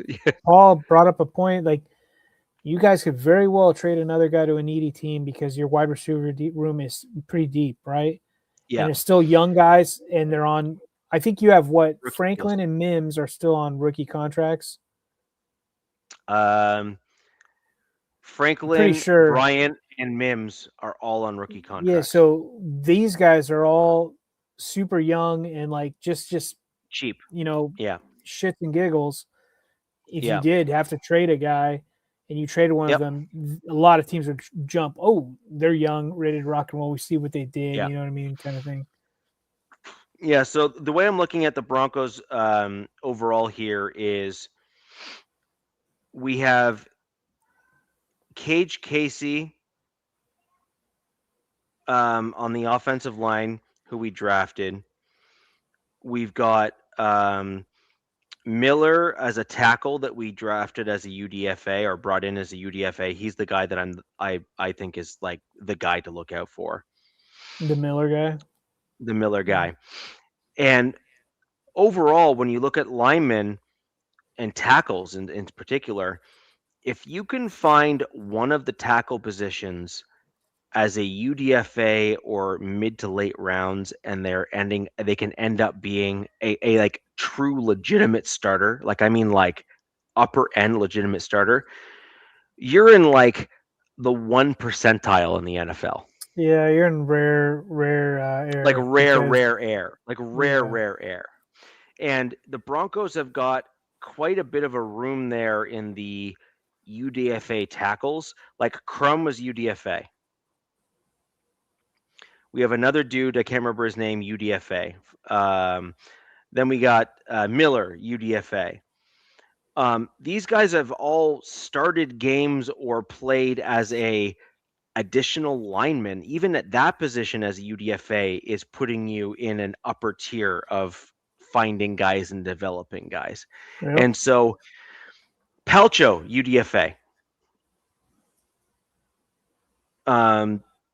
Started at right tackle in place of McGlinchey, and the run game actually got better. So he had some work to do in the pass pro side, but honestly, like again, like Palcho just got extended this past offseason, by the way, for 3 years. So again, uh, finding guys like this that are truly like developing up to a caliber that is rare air is unheard of in the quantity and volume that the Broncos have really been able to do in the offensive line Yeah. room. And but the Broncos are going to have Bo Nix's contract coming up. We're also playing pretty well. So we're not going to necessarily get the top 5 pick or top 3 pick or whatever the case may be in order to get that replacement left or right tackle in the top tier rounds. So we need to be very mindful about how we're doing things and why we're doing things so that we can get value players in the UDFA and later rounds of the draft that are starters for us so that because we might need as the Broncos, like this is just a real possibility that Broncos country needs to be made aware of and really think through. There may come a time in the next year or two where we're going to be in like the late 20s and 30s in terms of pick position in the draft, and we might have to trade half of our draft capital to move up into the top 5 just to get a tackle to replace a Garrett Bowles or Mike McGlinchey if we can't get one as a gem in the NFL draft in these like UDFA later rounds. It is a legit possibility. And yes, I mean, this is obviously the hope here, Paul, but you know, we are picking in the very late portion of the draft this Which year. made me think about like the Miles Garrett trade. Like those picks are going to be very late first round picks that they got from the Rams, right? Like Yep. say even if the Rams don't make it, they're sure going to probably go really far in the NFC. Like so, it's like who won that trade? I don't know, like Jared Verse, Well, and it's just yeah. I think that the Rams are valuing production now versus potential later. And I I mean, think McVay let's only put it this coaches way, for another year or two, to be honest with you. I think but he's still so McVay's. young. I think his wife. What I hear is that his wife wants to be done with it. Like even though he's young, he's been around it like damn near their whole Yeah, life. I think he yeah. goes into like media or something, or does something in the background. I like my look at what is it? It's June 3rd. We're in 2026. I think that he only coaches another year or two. I think after Stafford's Well, gone, I don't think he wants to because look at ultimately, no matter what they do, they're building for a Super Bowl this year in LA, right? It's SoFi, right? yes. And say whatever, say it happens or it doesn't happen, all these players that they traded for and got over, it's going to come crumbling down, eventually. Like it did after their last Super Bowl, they had a couple years where they kind of floundered just a little bit, with injuries and whatnot. So I don't think he wants to go through that again. I think he's going to be like, all right, I'm done. Whatever. I got another ring and whatever. Pat Stoll, Brown from the Eagles. I mean, AJ wanted out of there. Like, Yeah. and I don't think does he have, I don't know. AJ wanted out of Philly, even though he's like really close to with Jalen Hurts, but they didn't even cater. He needs a guy that they're just gonna like. Brown's probably gonna be the number one dude in New England, bar none. Right? They're just gonna be force feeding him the ball as a wide receiver outside of the running game.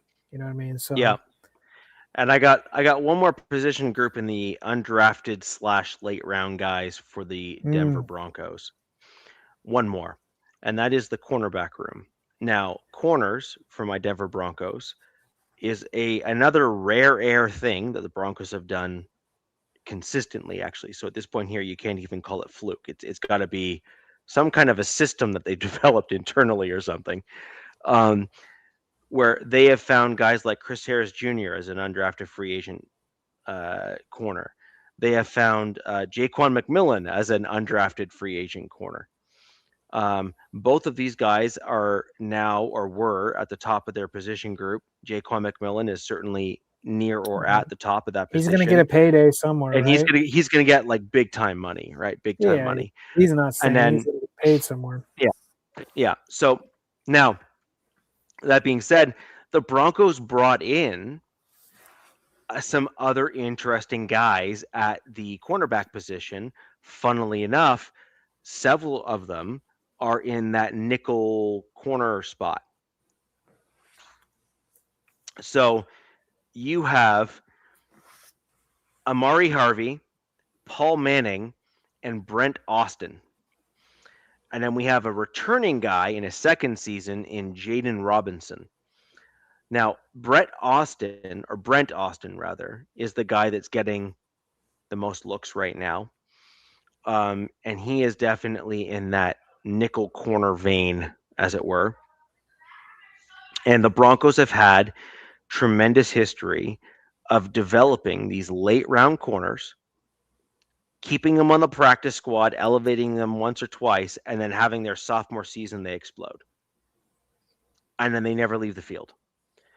And the Broncos got Riley Moss. He's killed it. Really, he's done quite well despite the we'll call it the reputation that he has in the NFL. He is legitimately one of the top tier corners when you look at his stats. Yeah. Pastor Tan, we already spoke about him earlier, and then Jaquan McMillan. And then we also have Jade Barron, by the way, who was a first round draft pick that basically never saw the bloody field because every other corner on the team was just so bloody good. I mean, do you think could Jade essentially, like take over starting spot for, I don't know, McMillan or whoever, or Ross, somebody like? So I've heard a couple different rumors here. One of them is that there's been some talk that Jade Barron has struggled at the corner position, and the Broncos are potentially looking at moving him to safety. But this is the comment that I've heard as the prevailing narrative. From Moss next year. He's taking over for Moss next year. Is Moss in a contract year? Okay. This is contract year for Moss. Yeah. These freaking cornerbacks, they make so much money too, man. Like, yeah. And this is where it comes down to. You have Pat Surtain making quite a bit of money. And then you have Moss that's coming due on a contract, and you have McMillan that's coming due on a contract. And this is your first year that you would be able to potentially pay Bo and land him an extension and spread out his big time money across a bunch of years. Do you think they do go early? It seems like the Broncos like to do that, like to pay their guys a little earlier. I'm wondering if that might be the case with Bo. They could do that with Bo. They could do that to try to get ahead of the market. So, for example, if they can jump ahead of the $70-80 million quarterback market kind of deal, the Broncos would be doing themselves a favor, in my opinion. Bo Nix is an interesting cat. So I have a favorable and unfavorable opinion of Bo Nix. Bo Nix statistically is one hell of a quarterback at the NFL level. It is very difficult to deny that he has not had success. He's got that clutch gene, the I'm going to win you the game gene, et cetera, et cetera. The question is now, how much of that is Bo and how much of that is Sean Payton? Because Sean Payton is a seasoned head coach, and Bo has never not played without Sean Payton. So it's the Tom Brady style question with Belichick. I think we've learned from Belichick that a good portion of that falls on the quarterback. So I'm willing to give Bo, a reasonable percentage of that credit. But the one thing I will say, though, is that Bo has still struggled, if we're going to be honest, in the timing elements with his wide receivers. He's not been able to land those timing routes with the wide receivers where they haven't dropped the ball and passes, that sort of thing. Bo has also struggled with the ability to throw it with zip versus not. He's kind of either overthrown with too much zip or underthrown with not enough zip, which means that he's struggling with some of the touch passes that are critical. Now, he's had other passes, don't get me wrong, that are just like okay, like a postcard just got printed and it has that throw on it. You know what I mean? You Like might he's had be on the wrong. They supposedly the Broncos were the number 2 team where the receiver was the error causing in the. So this might not be Bo's deal. This might be your wide receivers. It could be. I yeah, get what you're saying, but like highest percentage of receiver error causing incompletions, the Broncos rank number 2 in that. Uh, so however that was graded out by Warren Sharp on X, that's interesting. So that would favor Bo over. I mean, so for all the Bo truthers out there, right? Like I get what you're saying. You're being critical. Some criticism his way, and what was it like 2 years ago? He was pretty horrendous, I think, with his intermediate throws. yep, Um, but look, there's growing pains in quarterback play, no, right? 100%, 100%. You're I'm not even learning. saying that.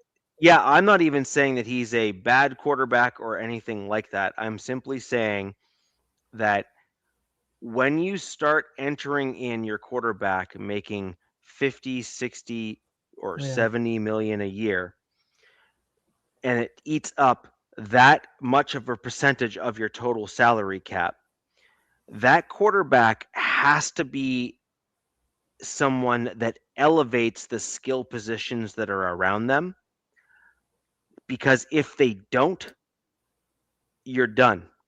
yeah, Because when you pay a guy that much money in terms of the percentage of the total salary cap, you're going to need them to take average wide receivers and make them look above average because they're able to make up the difference in skill set. You're going to need a guy at a quarterback position that can adjust the protection on the offensive line on the fly to allow for you to get quick throws and identify blitzes and do the things and all that kind of stuff so that you can make up the difference on the team by having to shop in the basement in the bargain bin for certain position groups because he is eating that amount of salary from the salary cap. It's just a fact. that's I'm not even trying to speak ill of anyone. It's just you only have so much money to go around. And so complete that's what fair. my point is. And Yeah, man. this I agree with. He has the clutch gene. That's what I refer to as the clutch gene. The last guy we really saw that had that kind of ice in his veins sort of thing. I'm not even convinced that Pat Mahomes has that ice in his veins gene. I just think that he has Andy I think Reid the that team has has the ice in the vein. They just, yes, I've said this ad nauseum. Like that team under that leadership, they just know how to win. Like right. out of all the teams I've seen, up until last season, the Chiefs, like, the last few minutes of that game, you cannot, count your chickens because Yep. they just Mahomes and yes, Mahomes gets the credit, and I would never say he's a bad quarterback, but I'm just like how that system has ran, it's been flawless. But I no, guess what you my point can't. is there with Mahomes, flip side of that same coin. If you have a wide receiver that is impossible for you to overthrow, Mm, like literally impossible. Like there was there was jokes on the team that Mahomes literally said, "I need the ball because if I don't get it out of my hands within a certain amount of time to chuck it down the field fast enough, I'm not going to hit him. He's too quick." yeah, And I'm talking about Tyreek Hill. yeah. Who I Like think is a free agent, by the way. he's a free agent right now. But I don't again, know if the he's. Yeah, point being though is that Mahomes has a cannon for an arm. He's got a very good arm. He like that's undeniable. It just he's got a very good throwing arm. But it also helps when you have a guy that literally you can just say, I'm going to launch the thing as hard as I can bloody well throw it. And I know my wide receiver is going to be able to make up the difference and catch the ball. yeah, that's true. That's Like fair. it's a fact. Now, Well, I mean, this is where I think you talk about drops. Like I mean, this is where you guys, you know, paying the big bucks for Waddle comes into play. Like this is Yes. a guy that's could help immensely with Hmm. this. You know what I mean? Like the speed, the yak ability, like the whole nine, man. Like there's gonna be, dude, it's gonna be some fun times with Waddle and Sutton lining up. Yeah, That's I sure. agree. I agree. But the point being is when you start paying your quarterback that sum of money, You like just want to make sure. legitimately that sum of money, um, you need to make sure that they can have the skill sets to elevate um, the talent to keep the cycle churning through, because you're not going to be able to pay them. You're just not. So you're No, going yeah. to have them come in, and you're going to have that like cyclical churn on the roster in order to allow that to work, and that's just the only way it's going to work. There was something Sorry, one interesting sec. I that came just out turned of this on. what? What? Oh, go ahead. Emergency.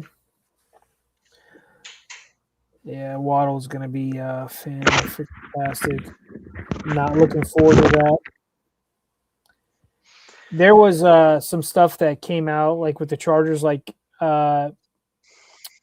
we haven't had an OC, and an OC didn't say this. This is just kind of what Justin has said, and he wasn't throwing. I think yesterday, and people were like, "What?" He was throwing a weighted ball around, like they're like those water filled balls with the handles, Yeah, and people are like, "What the hell's going on now?" Right? And then I guess what they're going to be doing, what Mike McDaniel wants to do with Justin, and I haven't seen any other OCs that he's played under do this with him, because usually you got OCs, oh, he's great, he's perfect, right? Like that's kind of like their mantras.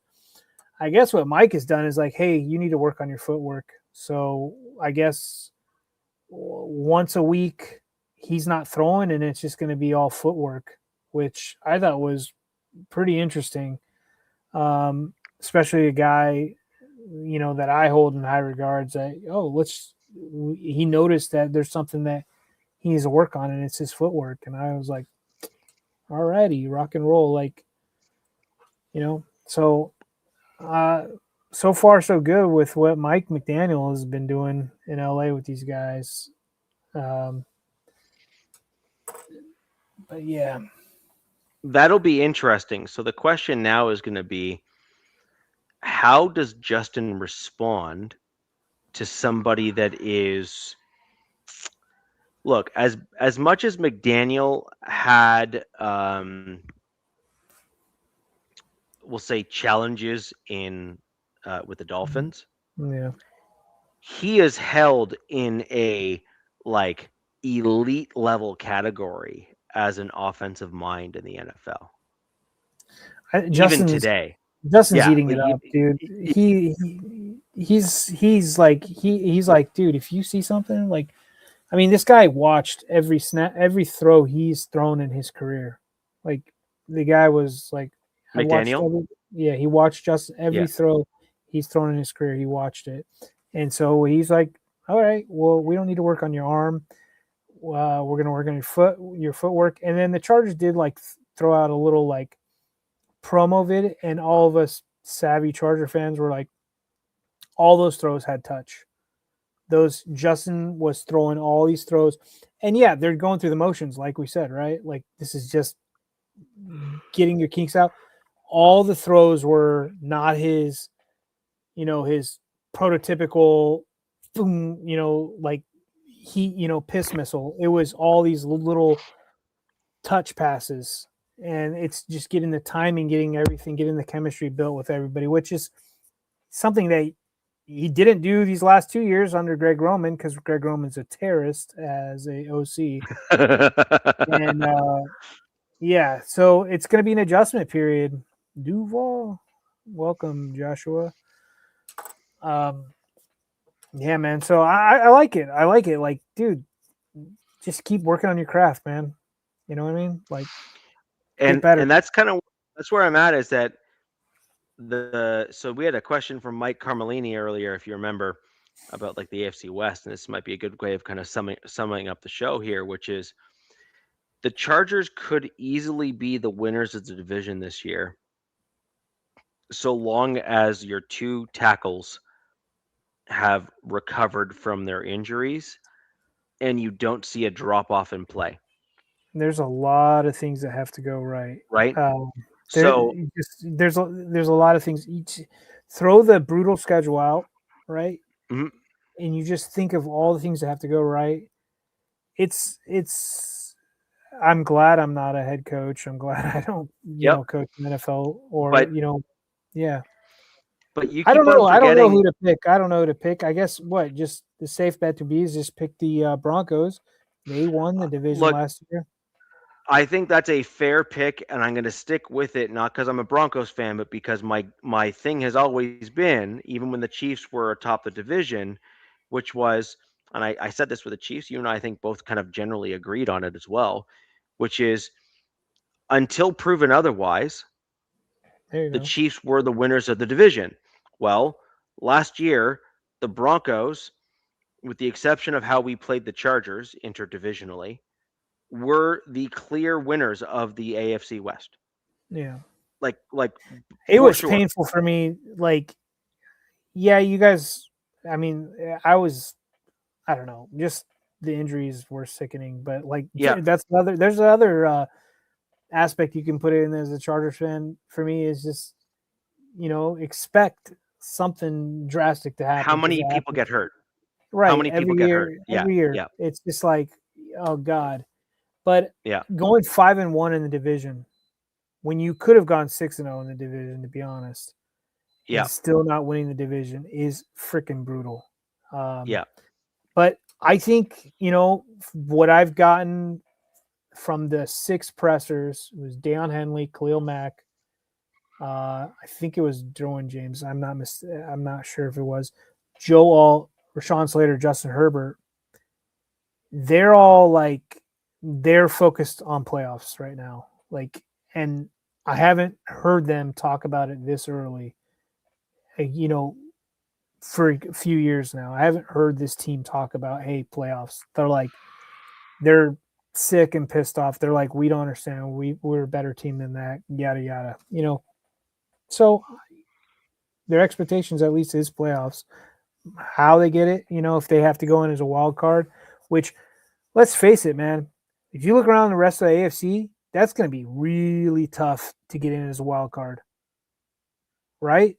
Like, look at the rest of the AFC is obviously no games are played, but a lot of teams have improved themselves, and not all the AFC teams have a crazy hard schedule, in my opinion, right? So No. it's gonna be interesting to see how this shakes out.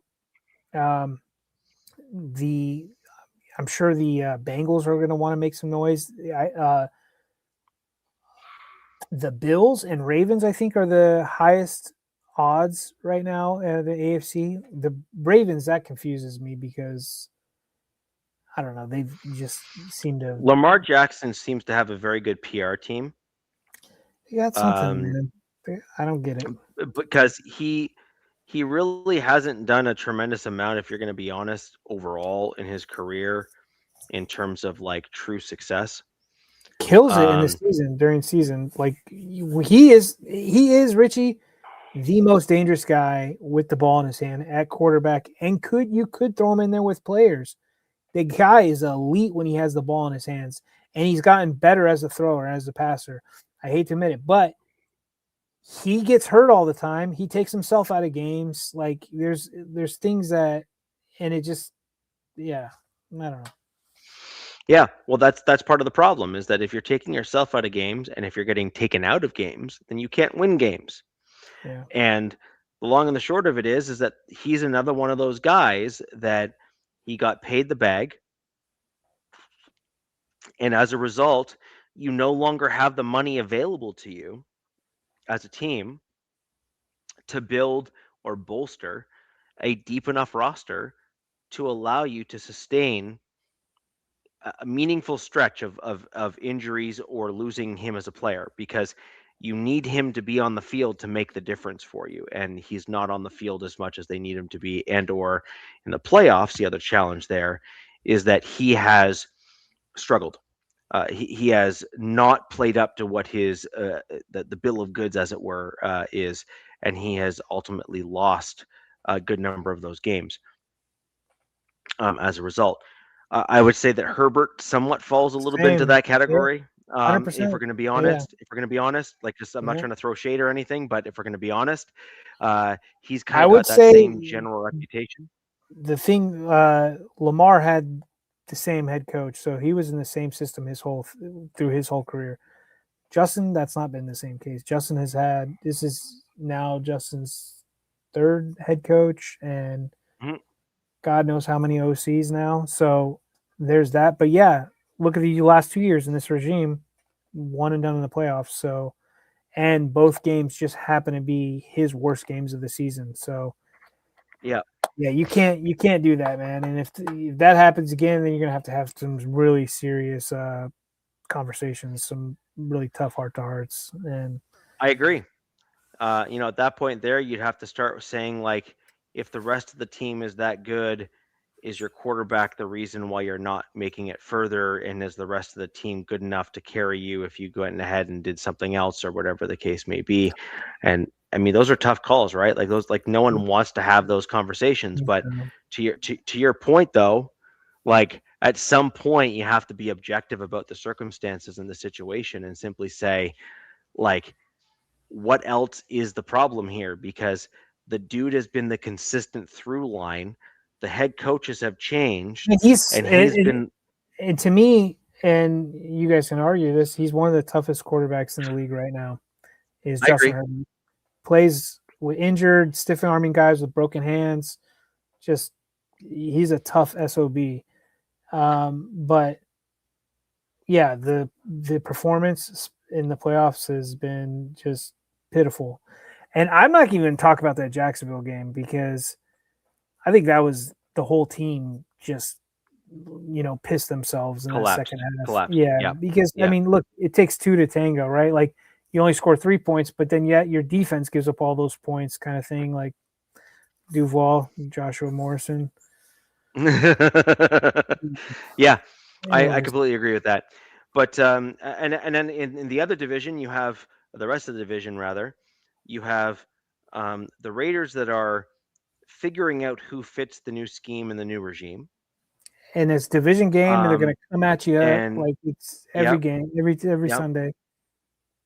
But then the outside division games is going to be more interesting because the other teams are going to be built different from the rest of the divisional teams, and so that'll be very interesting. And then with the Chiefs and the Broncos, I'm going to kind of put them in a similar category a little bit in some regards. They've had their quarterbacks coming off of significant injuries. I would argue Mahomes' injury is a lot worse than Bo Nix. Um, Patrick Mahomes rather had his whole knee mangled and a soft tissue injury, which is quite concerning actually. Um, and Bo Nix had a broken foot, which is fine, but bones heal, and they're not the worst thing in the world to have an injury with. So it's a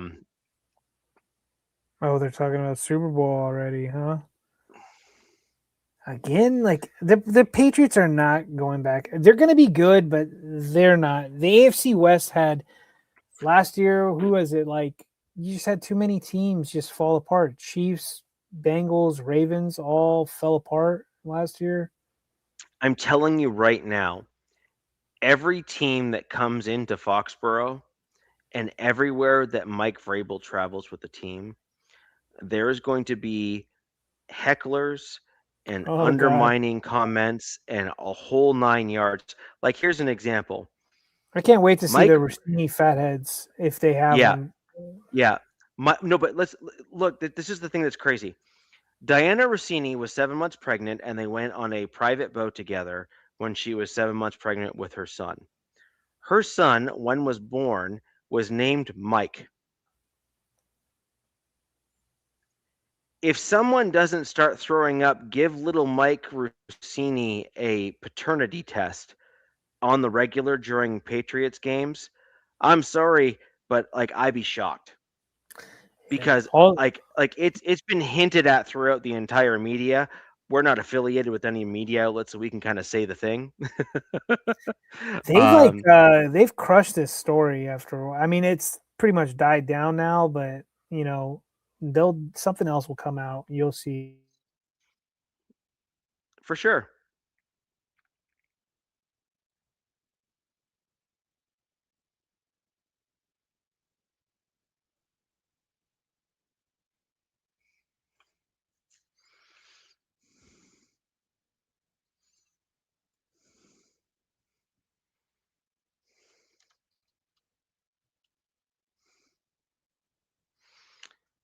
I don't know if I'm frozen or DZ froze. Can everyone hear me in the chat? Testing, testing, one, two, three.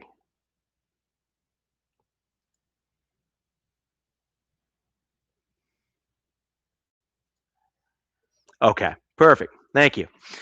I just wasn't sure which one of us. Oh, there we go. All right. So, yeah, I mean, I still maintain that that Vrabel's going to get taunted, and I think it's going to be a distraction for the Patriots. So, Mike, this is going to be probably a victory lap for you. I think at some point, Mike Vrabel's, we'll call it off the field antics, will come back to bite him, and I think it'll start becoming a distraction to the team. I think the team will start having some real issues with it. I think the team's going to start having to start answer questions about it, and I believe it'll be an issue. Truly, honestly. Um, but within the division, the AFC West here, I think there is a number of question marks that each of the teams have. And we had a question in the very early stage of the show um, that kind of said who's going to win the AFC West. And so ultimately, I think the Broncos still have the best shot of winning the AFC West because I think Bo Nix's injury was, while serious, was the least serious of the major quarterbacks within the division that had injuries. And I believe that the Broncos made strides forward to improve their offense, which was really their weak spot of the team last year. Broncos do have a very tough schedule, but I think ultimately most of the division also plays those same serious teams because of just the divisions that we play. So,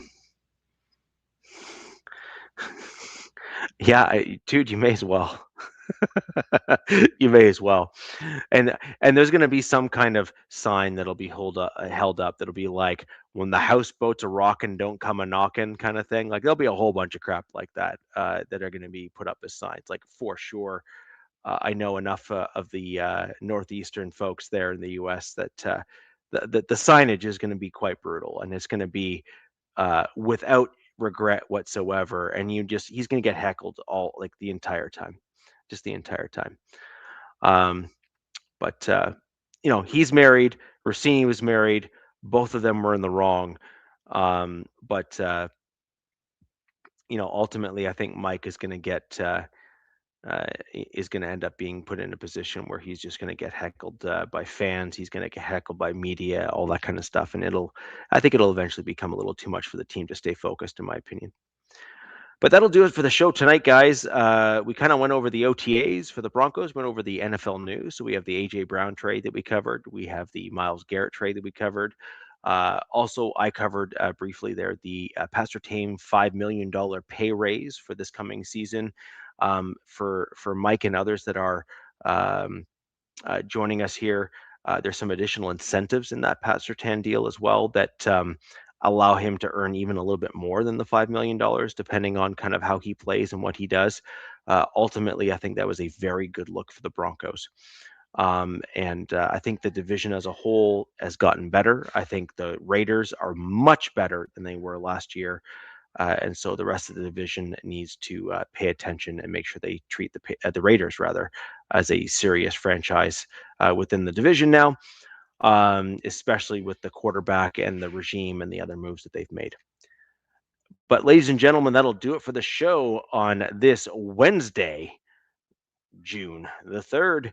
If you have any questions, leave those down below. We will do our best to answer them after the show. Go ahead and leave a like. It helps us reach other folks just like you that are fans of the show and fans of the division. That would be fantastic.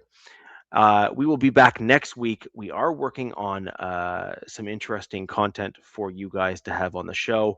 We are picking one of the common divisional opponents to have them brought in as one of the major podcasts coming onto the show to start talking about how they think their team will stack up against us. So stay tuned for that. And until next week, where the West Side's the best side, peace! Fast lane when I pass in the street, bag of money in the passenger seat. Simcoe's been asking for me on the road from the west to the east. Way up, I might never come down, cause the coast's racking up the flight miles. So high, I might never come down, so what, this is my lifestyle. Wait a minute,